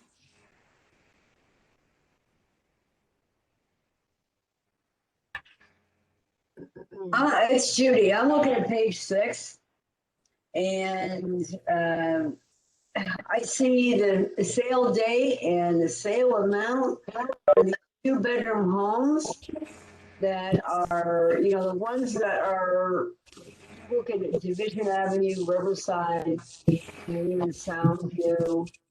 They're smaller than the subject, and they're 328, 340, 375. I don't see that this guy has made a case. I think when I look at these, that tells me that the town is fair. Not being unfair here. I don't see the price that he's requesting. Are these comps on page 6? Are they in the same neighborhood code? Do we know?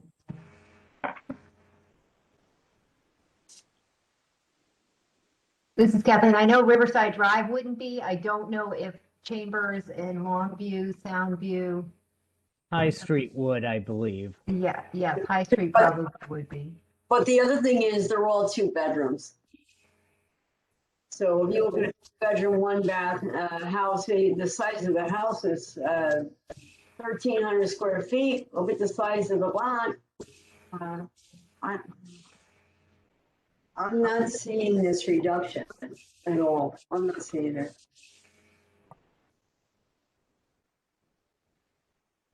I won't be voting in favor of this. I mean, I'm also looking at some of the comps in the 1,300 square foot, and I think they're not in the saying the east of North Benson. I mean, Runna Place, Stratfield Road, Wilson Street, Alberta. I mean, those I know are definitely in the Stratfield neighborhood, and I just want to point that out because I know for land we have different factors that we do for that with I'm sorry, the neighborhood adjustment. That's what I'm looking for. Russ, and I should know this by now, but I don't.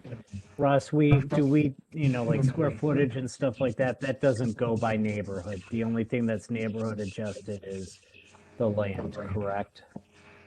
That's correct. All right, thank you. I have a question. I have a question for Ross. Now, this is now in the upper North Benson or north of whatever it is, North Benson neighborhood. Is that correct? I don't have that in front of me, so I don't know.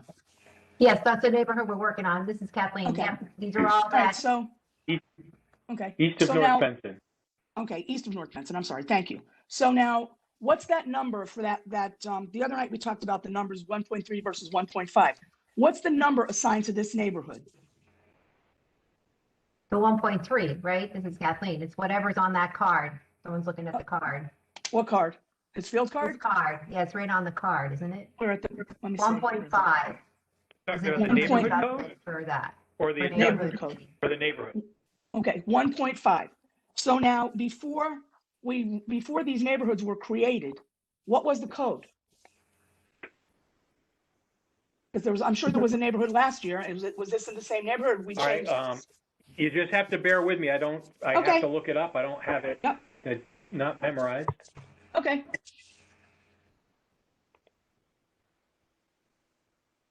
Let's see, 1.5. Okay, I got it now. Okay. I just say that, The 15 reval, it was also in the same neighborhood. So this did not 1.5. change. Okay, so Oh, that's the it. factor changed. yeah, what was the The factor? neighborhood did not. Okay, what was the factor?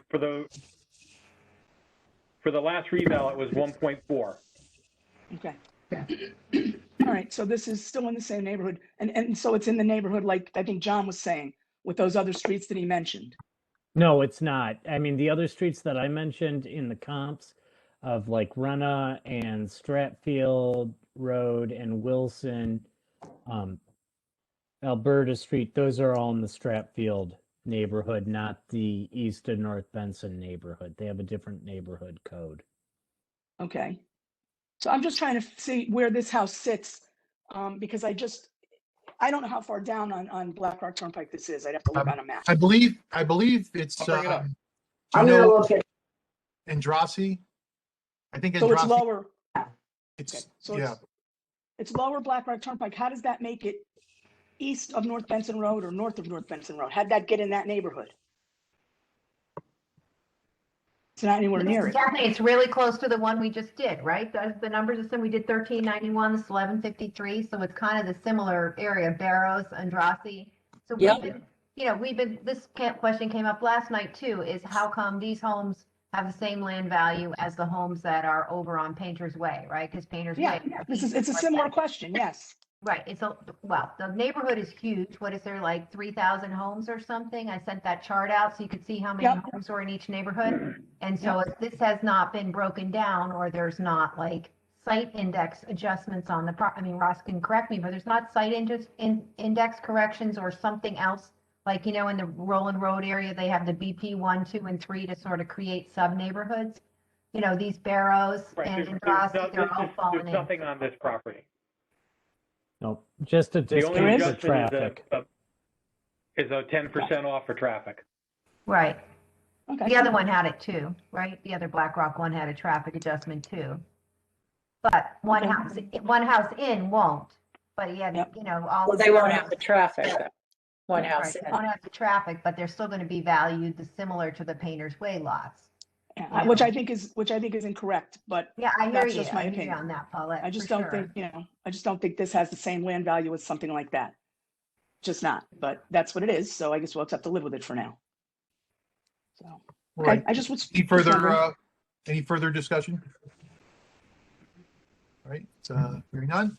All right, let me make this motion. All right, all those in favor of, this is appeal number 484. All those in favor of granting the appellant's fair market value request of $275,000, please raise your hand.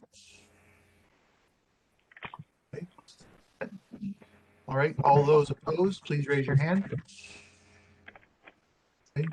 Kathleen, Judy, John, Catherine, Peter are opposed. All those abstain, Alexis, I don't know if you're abstaining. Are you opposed or abstaining? I'm opposing. Opposing, okay. All right. So, Kathy, will you please call the vote? Okay, one, two. Say the motion does not carry.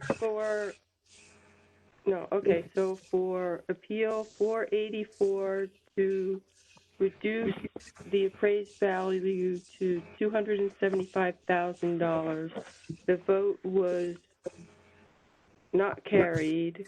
It was denied with a vote of 1 in favor and 6 opposing. Catherine, Kathleen, Judy, Alexis, John, and Peter voted against it.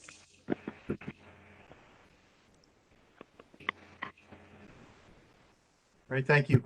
Do we have I'm sorry, wait. We did have 7. Okay, sorry. Go ahead, John. Nope, that's okay. I just need more fingers and toes, that's all.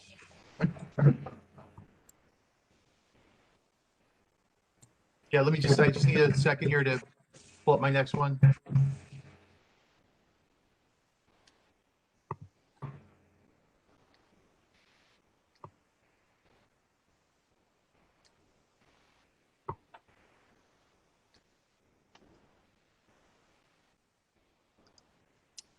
Okay, this next appeal is appeal number 463.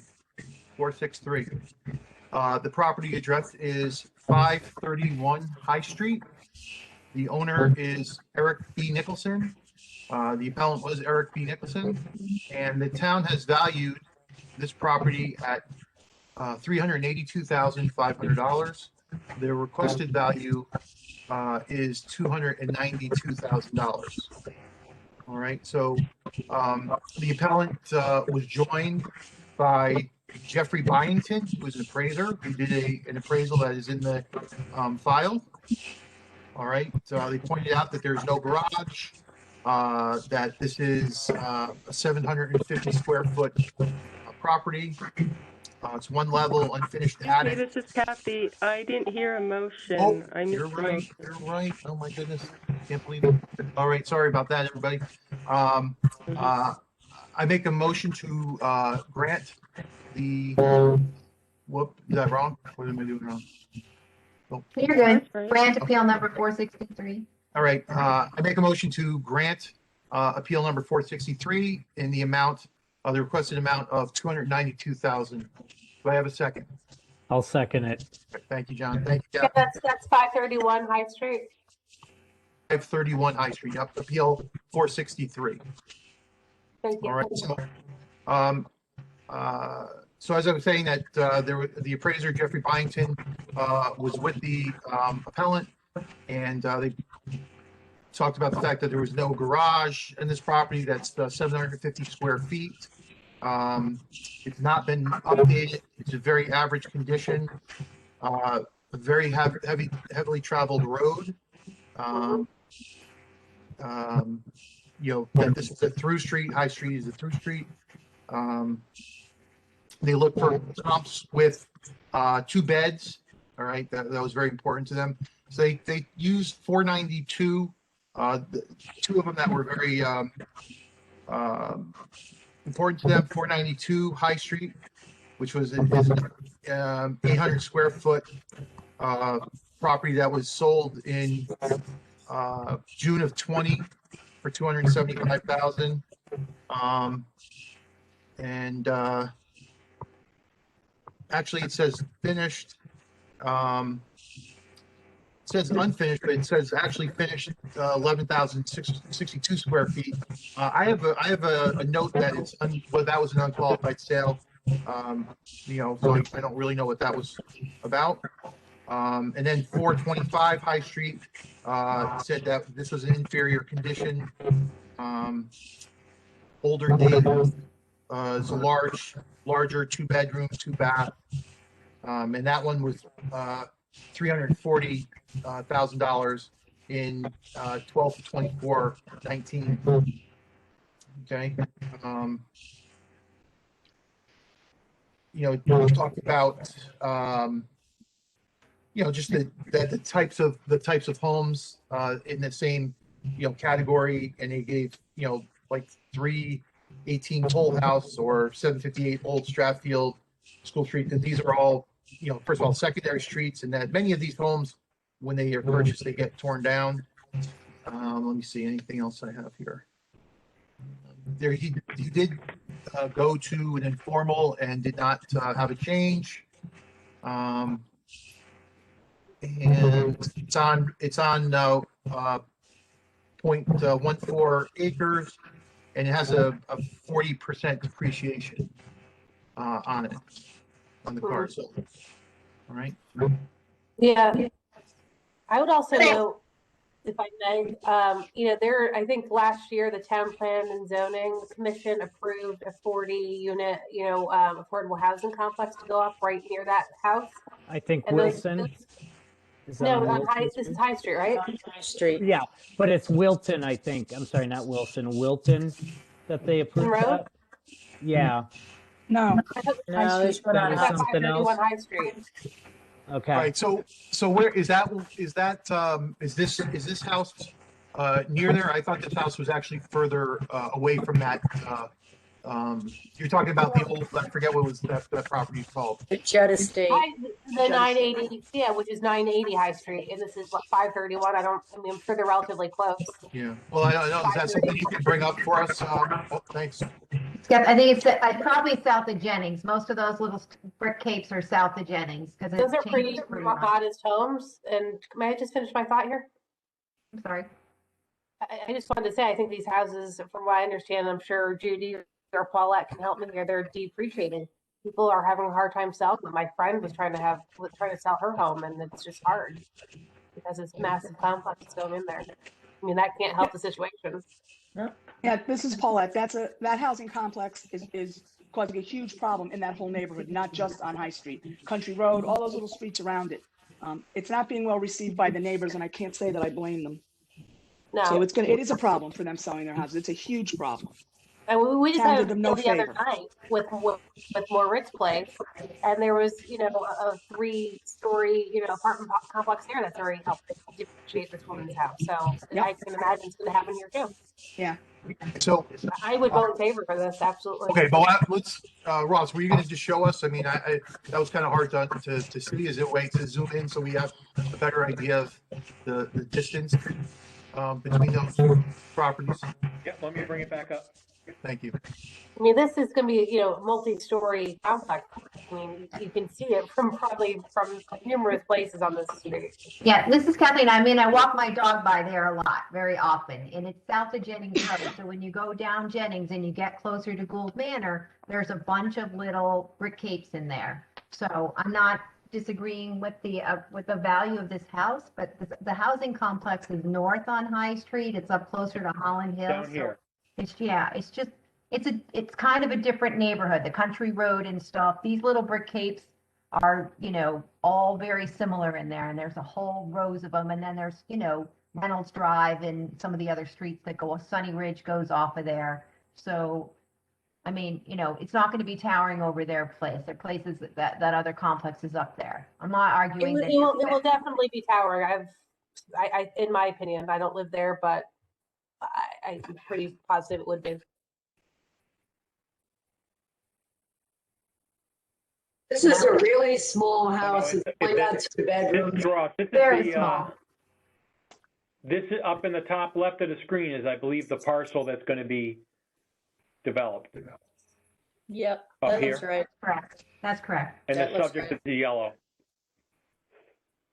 But can you just show that again? So the subject is yellow. Okay. Shame, it's a beautiful piece of property.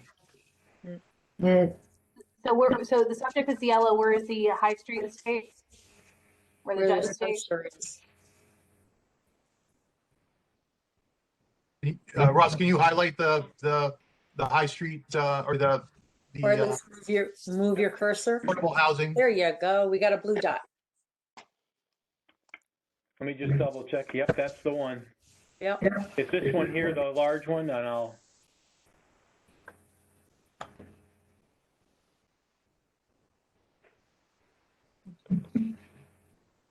This is Kathleen. We're 492 High Street. His comp at 275 at 750 square feet. That's going to be much closer to his house. That's going to be one of those other small little, I'm pretty sure little Yeah, so the takes in that subject- area.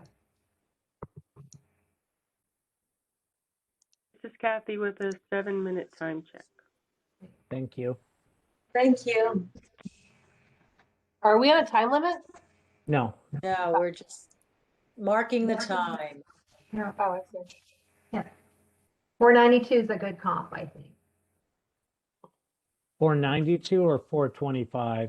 I haven't looked at 425 yet, but 492 is, again, it's that same strip of little brick houses along there. And 492 is sold for less than what he's asking for, but it's 800 square feet, right? Or 750 or something, close to what he is. And it also has an additional bedroom.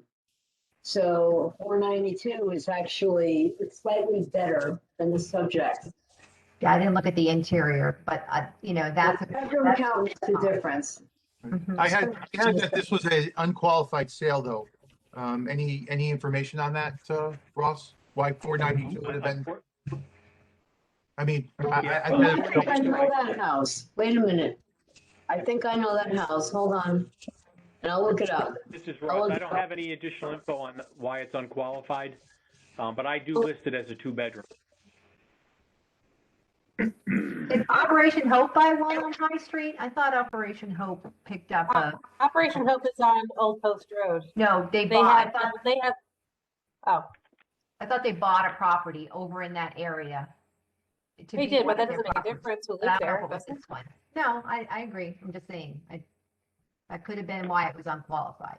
On I this see. one, Well, I can read the description because it's a great opportunity for builders or investors, traditional Cape Cod, 2 bedrooms, but property being sold as is. And they're saying for builders or investors. So in other words, it did need a lot of work, but it was listed at 259 and it sold at 275. So there was a bidding war. I just looking at the comparable number 3 at 425 High Street, that looks like it has been dormered out in the back. Peter, do you know if this one was dormered? This one, no, he said this has not been dormered. Okay. The subject has not been dormered. That would be reflected in the square footage. Yeah. That's true. Okay. So he paid 370 something? No, he's assessed at the 382. That's out of, I'm sorry, did he pay 2.8? What did he pay, Jude? Was that the same house or were we talking about a different one? no, we're talking about 492. Oh, okay. The comps. This is Ross. 492 was sold by Fairfield Country Day School. That's So what it was. Previously was exempt. That's why I remember it. Okay. I should clarify it. It was exempt. I made it taxable, and then they sold it.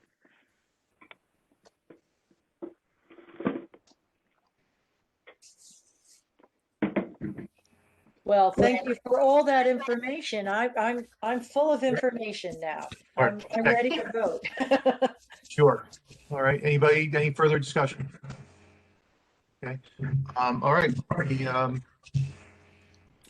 Let me call this. Okay. So, this is for appeal number 463. All those in favor of granting, the requested value of $292,000, raise your hand. I see Kathleen, Catherine, Paulette, Judy, and Alexis. All those opposed, please raise your hand. Okay, John and Peter are opposed. Paulette, I'm sorry, did you vote for? I guess I Yes, I did. I voted in favor. you would vote in favor. Okay, so Paulette was in favor. All right, John and Peter were opposed. Okay. All right, Kathy, will you please call the vote? Okay, for appeal 463, the motion to grant a reduction in the appraised value to $292,000 was granted with a vote of 5 in favor and 2 opposing, with John and Peter opposing. All right, thank you. Okay, all right. Next, this is appeal number 69. Appeal number 69. And give me 1 second.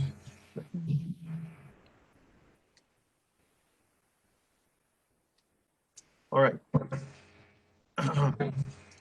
Appeal number 69. The property address is 957 High Street. The owner is RBC Construction LLC. The appellants were Robert and Caroline Campbell. Number again? I'm sorry. What was the phone number? 957. Thank you.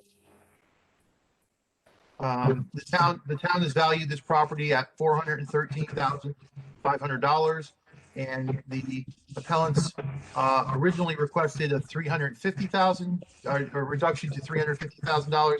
They amended that to $380,000. So the new requested value is $380,000. I'd like to make a motion to approve appeal number 69 to the requested value of $380,000. Is there a second? I'll second. All right. Thank you, Alexis. All right. So this is a rental property, and they came in. They had. I just need to back. They did bring some. That they basically made the argument that they have not put much into it. That they have not updated it. Although I have to say, I did look at the pictures online, and it looks like a pretty nice, clean rental property. Some marble countertops in the kitchen, and things like that. So anyway, they gave a chart with comps. Okay, you can take a look at it. And let's see. They make the argument that this neighborhood is mostly owner occupied, and everyone else is doing improvements, and they're not really doing improvements. So their value has gone up. They felt that 522 High Street was the best comp that sold July 20 for $380,000, and $380,000. I had 1 bath. It's got a renovated kitchen. They say the floors have been done. And let's see. That one has that's about 0.16 square, 0.16 acres, and square feet about 1,112 square feet. Let's see. Anything else? This is the 80 neighborhood, and just for, making sure everyone knows that. Let me just see. And their property is similar size, 0.17 acres and 1,165 square feet. All right. Anyone have any questions or? All right, Kathleen? This is Kathleen, was that the only comp they provided, was the 522 High Street? No, I'm sorry. Actually, there's a chart of comps here. Okay. I'm sorry. So let me, 946. It's page 8. I'm sorry. No, this is Kathleen. I was just going to say, because the one that they are across from that, the affordable housing complex on north side of Jennings Road. This Right. 522 High Street is very close to the one we just talked about down in, those brick capes south of Jennings Road. So just saying the absent the complex going in, it's a better location in that the comp that 522 does back up to all the apartments in Sunny Ridge. So this is definitely, a more valuable parcel, excluding the complex going in. That's what I'm saying. It's just there's more homes and things up there, where the lower side is a lot of those very small, brick capes. So it's just a little bit different. It's definitely better than that. Yeah. I mean, the appellant did claim that, that they're forced to lower their, lower the rent due to low income, they said low income housing, for affordable housing. I mean, I don't know how that would have happened yet, but, I understand. I think that's a good argument. I don't disagree with it at all. I think that's good. I would be ready to vote on this. I have a question on this one. Is they mentioned something, I think, about a walkthrough. Did they ever get a walkthrough from the town? They'd be willing to. I'm pulling up the card right now to see if there is anything about that, but no, it doesn't look I don't like see there is. anything. I don't either. But they had it, I think, in the notes in the Ross, cover I don't see sheet. that we've been there. Okay. No, it says, and I think what he mentioned was the 2015. So at the last reval, he had, and that is listed on the card that they went out and measured and listed. Let's see now. Okay. And he did say he got some reduction, but it's based on that, it sounds like there was some adjustment made to the field part for square footage or something that they went and measured and listed. So his walkthrough was the last reval. Okay. And I guess the comps are houses that have been sold, not houses that have been sold that are used for rentals. Is that correct? Yeah, it shouldn't matter it shouldn't matter what they're selling, if they're rented or not. This is Paulette. That's true. It doesn't matter what they're using the house for as far as value. It is what it is. Somebody else can buy it and use it as a single family. But the fact that they're talking about the low income housing is very valid. I mean, we get it asked Judy. We have people now. They don't want to buy houses over there because it's going in. When it goes in, I don't know, but they know it's coming. And once that word gets out, that's it. It just puts a damper on the whole neighborhood. So we're going to see more and more of it as time goes on. It is definitely a factor that will detract from values of houses. I don't think the town thinks of that when they approve these things. I live there. They tried to sell right. Pardon me? Terrible. So I've had two friends who live, one on Country Road, one on High Street, and they're trying to sell because of And they the can't. complex.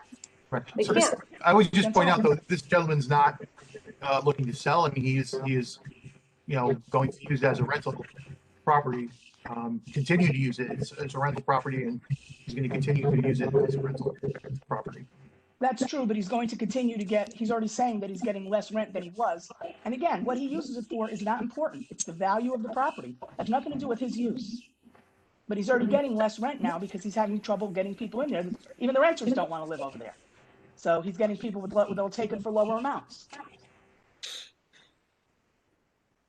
You're right. I mean, I can't speak to the fact I did not ask that question if he's, having trouble renting it. He stated that, he's saying it's forced to lower, but, he didn't give me any numbers on that, so.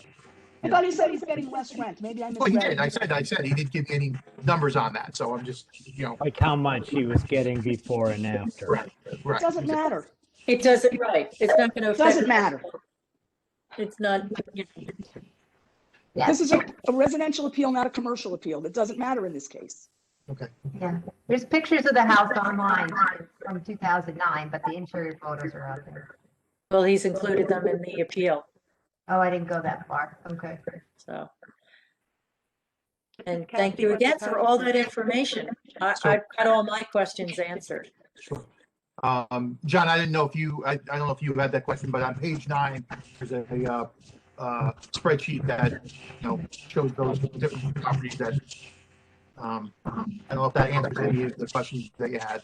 Yeah, I'm looking at that and, it looks like a neighbor across the street and then a little bit down on High Street, sold, but they're bigger, by 400 square feet or so. And they sold for about the same, or they sold, well, one sold for $395, one for $425. And I'm just looking at what they were appraised at. So this is Kathleen. Paulette, do you think that the sales on High Street in that area are already reflecting that price? Like the 946 High Street that sold for $425 in September? Do you believe that we're talking about what's happening in that neighborhood? Are the comps reflecting what's going on? That's my question. I'd have to look at a whole bunch to be sure, but I think biggest problem is, I think it would. I mean, I'm not looking at it right now, so I don't want to swear to it, but I would say yes. And the other reason I would say yes is because what Alexis said, I've heard that before. I know other people that there's a realtor that lives on Country Road, and she couldn't sell her house. Yeah, no, this is Kathleen. No. Yeah, I'm not arguing with that. I'm just asking if you think that I sales agree. I think in that neighborhood are reflecting that. Yeah, I think yes, especially when you have evidence that we can't sell it. Yes, I would say absolutely. Okay. All right, so is there any further discussion? No? All right, seeing none. So all those in favor of granting appeal number 69 for 957 High Street to a requested value of, sorry, before I make the motion, I probably should have done this earlier. Did we need to make a motion to change the requested value? No. No, I think as long as they change it at the hearing, we're just saying that's their requested value. If we change it, then we need to make an amendment. Sure. Yeah. All right, thanks. All right, so all those in favor of appeal number 69 for 957 High Street to a requested value of $380,000, please raise your hand. Okay, Peter, Kathleen, Alexis, Judy, John, Catherine, and Paulette. Okay, that's unanimous. All right, thank you, Kathy. I don't think you need to call the vote. Actually, why don't you call the vote? Like I said, let's be consistent. All right, Okay, thanks. for appeal number 69, to reduce the appraised value to $380,000, the vote was unanimous to grant it. The vote was 7-0-0. All right, thank you. Okay, this is appeal number 476. The property address is 934 Stilson Road. The owner is Francis Aquino Sr. The appellant was Francis Aquino Sr. And the town has valued this property at $425,600. The requested value is $300,000. I'm sorry, I missed the appeal number. Sure, it's 476. Thank you. Okay, I make a motion to grant appeal number 476 for 934 Stilson Road in the appellant's requested amount of $300,000. Do I have a second? I'll second. All right, thank you, Alexis. All right, so this gentleman was, he's a builder. He tells me he's a builder, that he paid 297 thousand for this on 5/19. And I have it as unqualified, so I'm not sure what that is about. This is a 5-bedroom, 5-room, 2-bedroom, 1-bath home. It's got a 0.9 condition on it, traffic, 47% good. The subject's on Main Road. He says it's an awkward driveway. It's North Benson and Stilson kind of crossroad there, bad vision there. He says he's in the process of fixing it to make it to the value that the town has set. That he has a, let me just get this back up.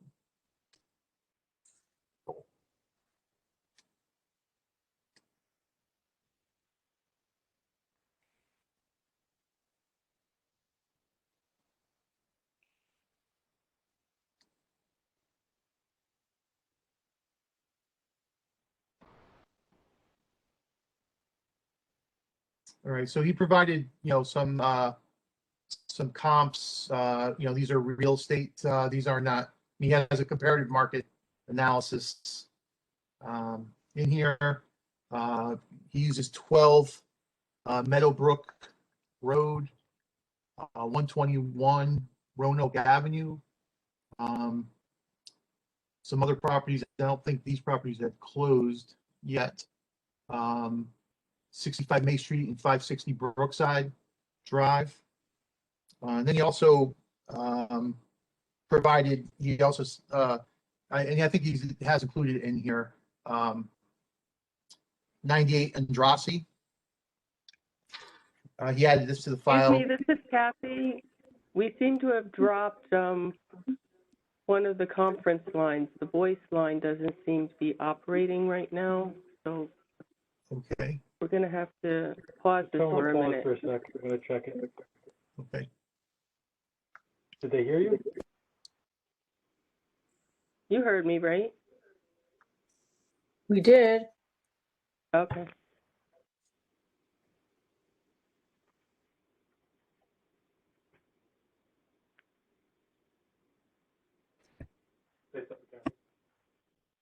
Okay, Ross is testing the line now.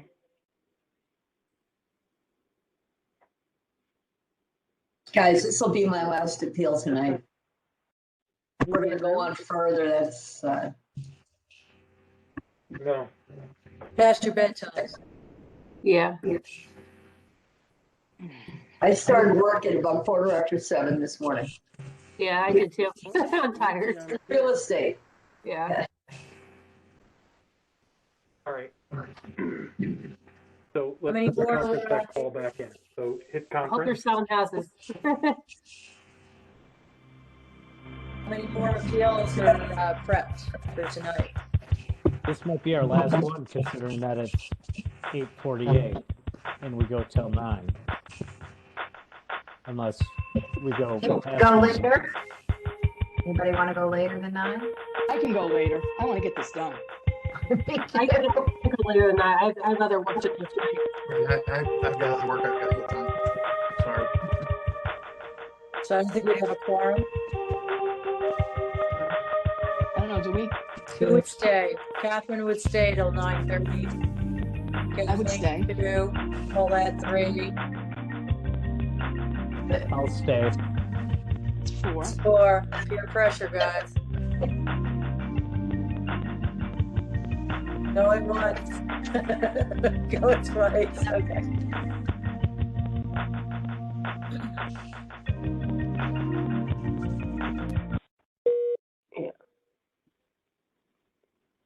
Kathleen, say something. All right, we got it. Okay, we're back. And we're back. Okay. Okay. Thank you, Uh, Ron. All right, so this is appeal number 476 for 934 Stilson Road.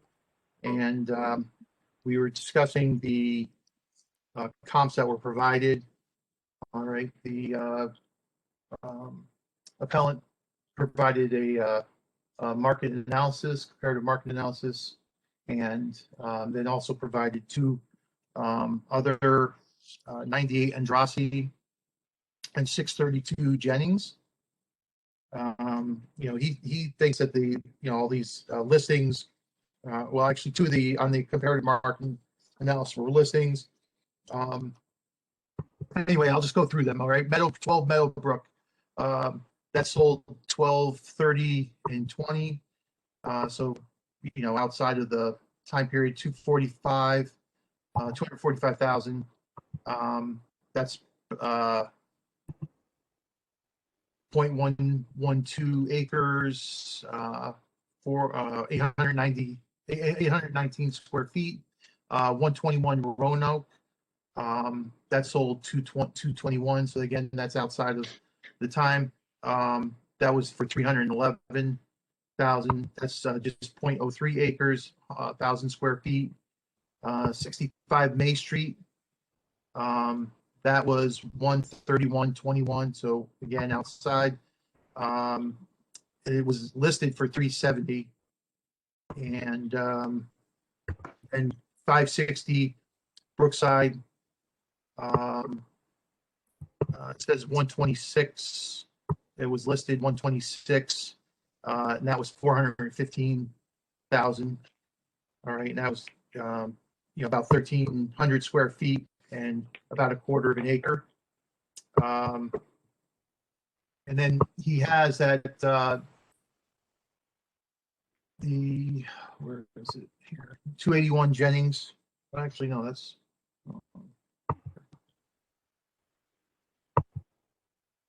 He has a whole bunch of comps here on Jennings.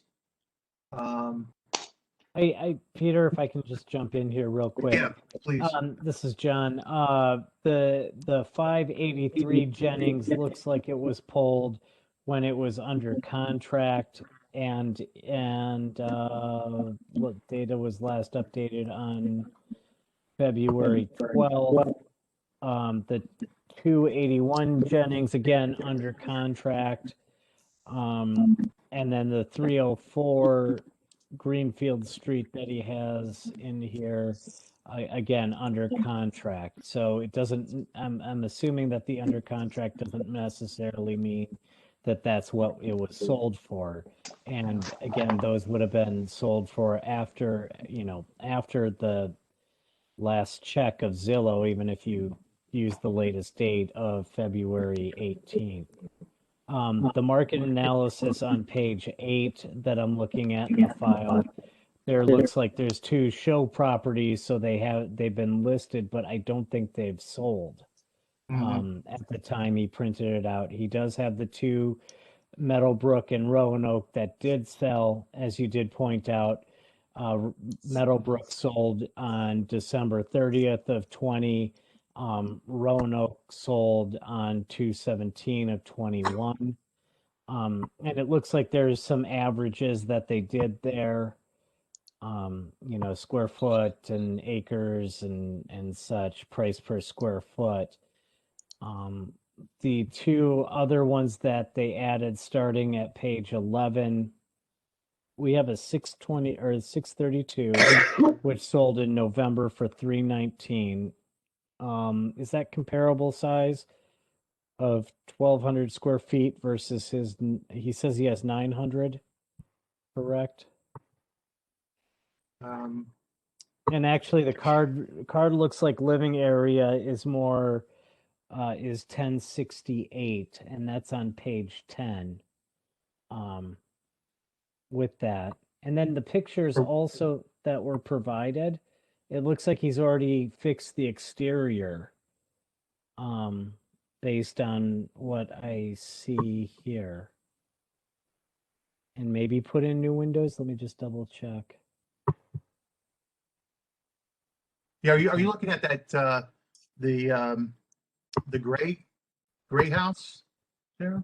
Yes, that on page 13. I mean, the outside looks like it's been updated. Looks like a new door. Definitely new siding.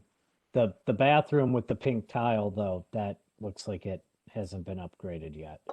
But the kitchen has a double oven. That's true. It does. And an 8-burner Technically, cooktop. I could be real. See, I could write that ad. Well, it shows he's working on it. I mean, he's Yes. definitely started working on it. I would I agree. really need to point out the subject property. Do you guys know where this is? Because it is in the most horrible section of that when Stilson goes into North Benson.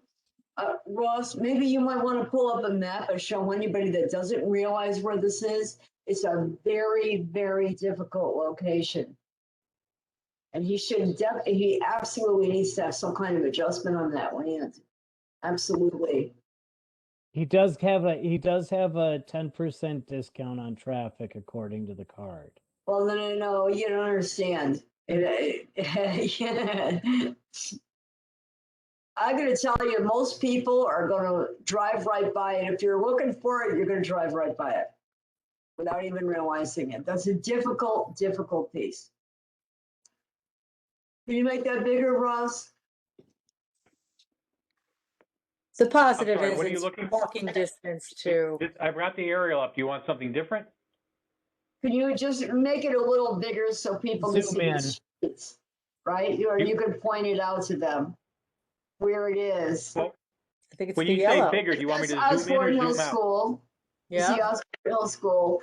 It's on the corner of September, but this is right where the Stilson and North Benson switch off. So it's right on that little bend. It's got to be really difficult to get in and out of there. And it's going to be easily passed. You know, you're going to pass right by it anytime you're looking for it. So I think it's got a really tough location there. And we really need to think about that when we're going over this deal as well. See where that is? Yeah, you see, guys? Oh, that's tough. That's tough. What's to the right of that? Is that like a roadway to somebody It's behind a it? September. This is Ross. This is a Yeah, road, that's a or a little different- cul-de-sac. So they could technically, not that I'm saying they would or anything like that, but technically they could try to Do have the driveway cut into Yeah, there. they could change Yeah. their driveway, right? That's a big lot. That's almost 0.4 acres. That's a good sized piece of property. He paid $297 in 2019 for it. He wants to go to what he paid for it in 2019. I just think it's worth more than that because there's a lot of, new construction going on Stilson Road. I know it's a busy street, but there were those big tear downs on the side and then they built these big houses on Stilson. There's a lot of new construction there. So I just think there's value in the property. But that was further down on Stilson, right? A little bit Right, more. that's way down on Stilson, yeah. Well, and also as he does his improvements and pulls his permits, Ross has input. The only permits that have been pulled are for, it looks like converting it to gas and putting in a furnace. So you can see in the picture, it looks like there's a new roof and work being done, but there was no permits pulled for that. Are permits required for that? Permits are required for roofs, siding, windows. Yeah. Just a moneymaker. Well, I think that's another, but that's another issue. Like, I think we're supposed to assume he's going to pull his permits and get his CO, and at that point, the assessment will be increased. What's this other stuff I see on the field card? Finished, rough plumbing, rough electric, no sheetrock, no flooring. What does that mean? What does it mean? It means that the plumbing is roughed in, not that the electric was roughed in. There's no sheetrock. and there's no flooring, but that refers to the unfinished half story, the upper floor. Okay, so that refers to the unfinished Good. half story. So we're saying that he says he's got less square footage than the field card, than the vision appraisal card says he has, or the field card says he has, but if that upstairs isn't finished, then it shouldn't be considered in his living space, right? It's a half story on, you mean the 252, And Paulette? that's why it's labeled unfinished half story. But it's calculated in his living space. This says half story finished, and it's giving him 252 square feet, unless I'm looking at the wrong card. No, that's the right card. So you're looking at the right one, Paulette. Yep. I'm I mean, seeing there are it too. two half stories. We've got the second floor split into two halves. So there is a section of the second floor that's finished and a section that's unfinished. And so all those things on the field card refer to the unfinished section. Yes. Correct, because of the UHS code that I'm seeing there, and then the UHS needs a lot of work to something. And I think it's what needs to be done, or what isn't there. Yeah, it's roughed in. So I would suggest, I don't know Roger's rules, I'm just Robert's rules, I'm just saying. Sorry. If we were using Roger's rules, we'd been done. I think we should go by Roger's rules. I think we either need to vote on this appeal as it is, or request a visit from the assessor to get a new town assessment based on permits or things that are being done. That would be my recommendation. No, I like that. I agree. Ross? This is Ross. The only issue is the permits are after October 1.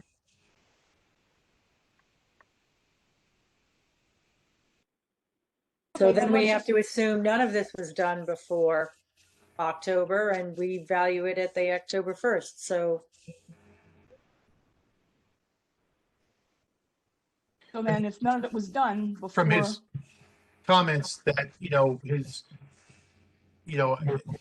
it's the house that he's claiming is not, have the value versus the land. So, I mean, if we could come somewhere, closer to, taking the value of the house down, but not all the way to 300,000. well, the dwelling's already given more than half depreciation, and it's listed as only 65. It's the land that's driving his value with an appraisal of 360. But if So you I want guess to come down, I'm sorry. no, I'm just saying, how we need to move this forward or decide on. Do we come up with another number and ask for an adjustment factor on the land because of its location, or? It's not my appeal, so I'm just saying I would move, I could appreciate moving it forward. This is Paulette. I think Catherine has a point, and I also think that if we're looking at the value of the land, if we're going to look there, then we need to look at. I don't think that it's. I'm trying to take a quick look what it's valued at, what the land is valued at. I thought it was over 300,000. It is 360,000. Yeah. It's a tough lot. It's not a place where that location is maybe not a place where somebody's going to put up a giant house. I mean, I have to look at the lot and see what the size of it is. Does it have the right frontage? We can't just say, well, somebody could build a big house on it. We don't know unless we look at the lot and look at the setbacks in that area. So I think that the lot might be I think the lot might be somewhat overvalued. Well, it's an oversized lot. It's 16,000 square feet. Except it's not the location. The location is really It's hard. location, but I don't know what zone. Is that an A zone or a B zone? I think it's an A. A zone. Okay. All right. So he's got enough land. He may have enough land, but it's not just that. It's the configuration on the lot. It could be long and narrow, which creates a problem. Even if they got a variance, it makes a problem to create a house today. Houses today are about 60 feet wide. So he's got to have it setback. So we have to look at, what that looks like in as far as like the configuration. This is John. I'm considering making an amendment of changing it from 300 36,000 to grant in partial to 400,000. But I'd like somebody's thought on that as a way to give partial reduction based on the land and the traffic. So they would basically go down 25,600. This is not my my favorite thing to do. I don't like when we come up with numbers, quote, on the fly. So not my favorite, but I do like where you're going, and we need to have progress. I think if we would change the condition's already given a 0.9 because of that location. For every point, like if we did 0.8, we get another 36,000 off. And I would probably recommend that. I think 400 is still pretty high. Yeah, I think this so is too. Kathleen. I think a lot of them on that street have the same condition factor on Stilson. I looked at a few of the sales on Stilson, and a lot of them have traffic conditions. Some have 0.9, some have 0.95. And he doesn't have anything else wrong with his lot. And Black Rock Turnpike had the same 0.10 for condition. So I think his issue is it's just a really big, deep lot. And that's not a hardship. I mean, that's, But you none know, of the them price of his land is so high. and he paid 300 for it. What is the zone that's required in that? Like how much land, what is a buildable lot? Is it 10,000 square feet? 9,375 square feet. So how about, and again, I'm just talking, this is not what I'm saying to go, but if it's whatever the 9,000 is, I would reduce the rest to excess acreage and put a condition code. I've seen excess acreage at much lower rates. And Judy doesn't like that, so I'm just trying to move it forward. I don't mind that so much. Excess acreage. I mean, that's his issue. He's getting, you know, he's getting a very high land value because it's such a deep lot. Well, he's in a very bad spot. His location percentage, that needs to change. That's the problem. The next door, the one, if you look at 2160, that's not a good location either, but 2182 is significantly better, right? That's just the next lot over. It's a contiguous lot to this one, but this particular lot has an issue. So I liked your first idea, Catherine, about reducing the lot. What did you say if we went to from the condition factor is, you know, a percentage. So they're already at 0.9, but I like that that's consistent for the traffic. And where I think his land is inflated is that it's just such a big lot.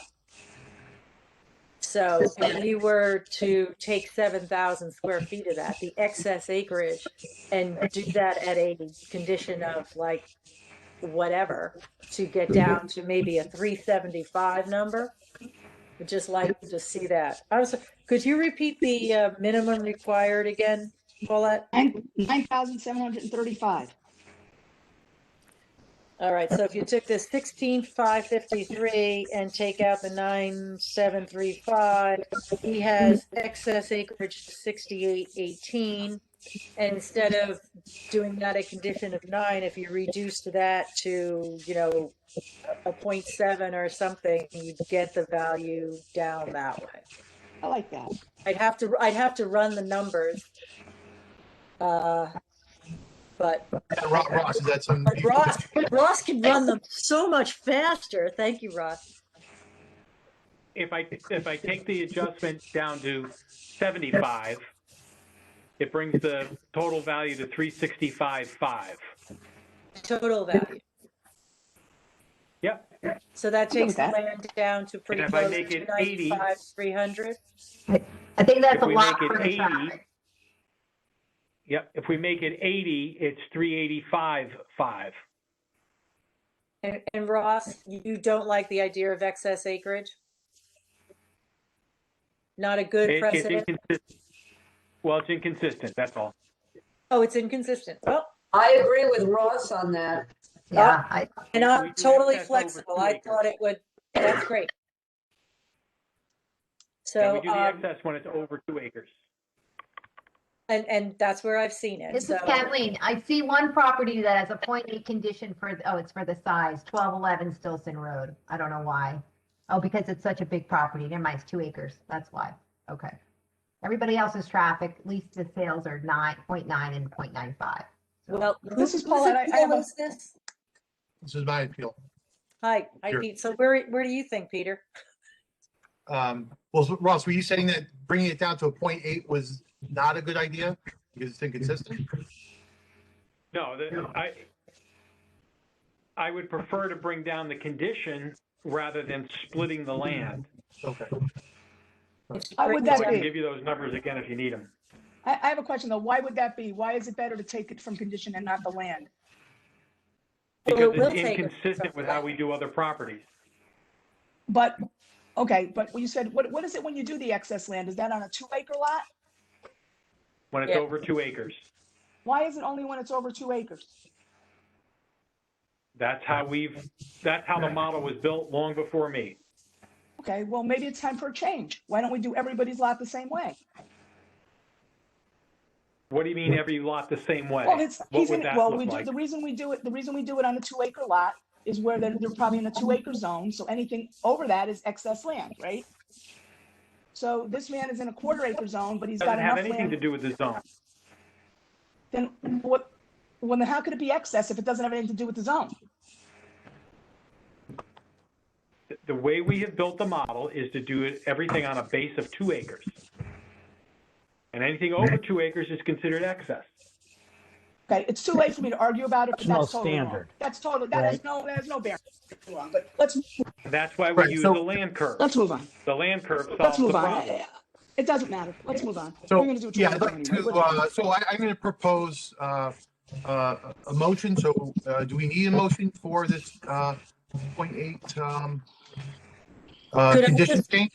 I just like to know what the number is that comes out. If we reduce the condition to 0.8, what does that give us, Ross, for the land?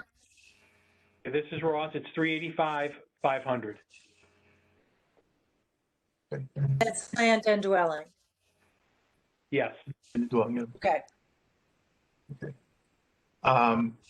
So Kathleen, do I need to make a motion to change the condition? Or just the Kathleen. number? Yeah, you do because it's not a card correction. Like, it's not like we said they had a pool and they didn't. So right. yeah, you need to make a motion because you're changing the value they asked for. Okay, but And do the I, way we're going to calculate it is with that. do I need to make the motion about the condition or of just the number? Just amend it to that number. Yeah. Okay, all right, thank The you. number.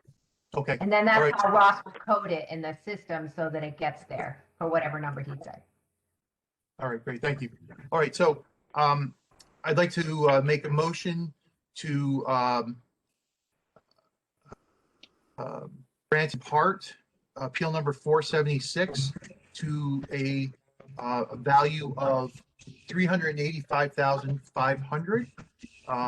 All those in favor, please raise your hand.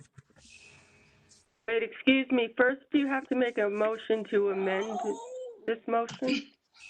Okay. All right, Okay, there, so, Paulette? Pardon? so It's an amendment to the original motion. Yeah.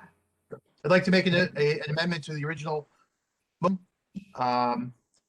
to change the value to for 934 Stilson Road to $385,500. Do I have a second for that motion? Catherine will second. All right, Catherine, thank you. All right, all those in favor of the motion, change the value to 385,500, please raise your hand.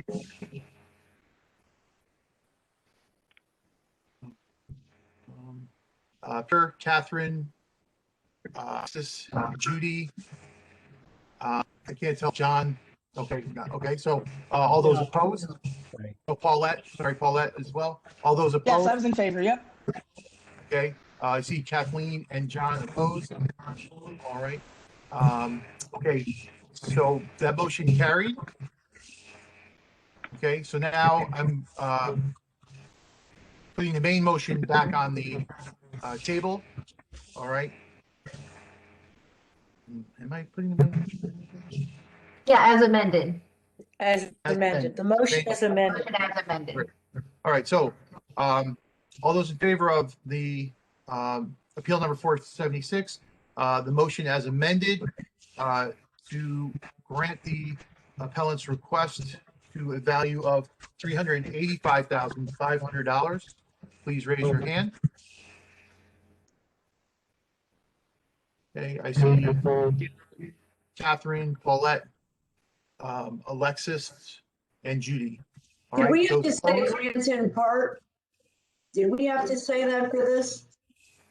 I think we know, yeah, as long as Kathy puts it in the minutes, I think at this time of the night, I think we all know what the intention is. Okay, just wanted to make sure. Okay. No, I appreciate so that.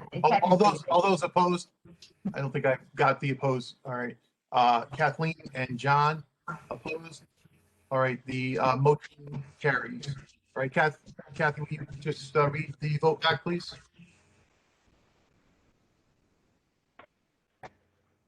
For Appeal 476, the motion was to grant in part a reduction to $385,500 by a vote of 5 in favor and 2 opposed. Kathleen and John opposed.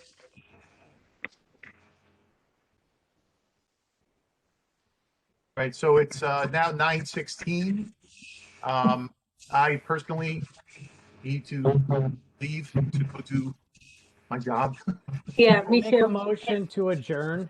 Yes, Second, right. Judy seconds. All right. Is there any magic words I need to say, Kathleen? No, just anybody who thinks they're on tomorrow night, please tell me because I'm having a hard time confirming the quorum. Who thinks they're on tomorrow night? I believe I'm, At 6, I'm assuming we're 6. John, Peter, I Catherine, think I am. Paulette. I Okay. am. Yes, And 6. Judy, you're a no, right? You are a question mark. I have, I might be able to do it between 5 and 6, but other than that, I can't. Okay, okay. And Alexis is not on, right? I don't believe so. Yeah. Oh, let me look. Okay. Thanks, that was it. everybody. all right, Thank thank For tonight. Thank you. Good night. Good night. Aye. At all.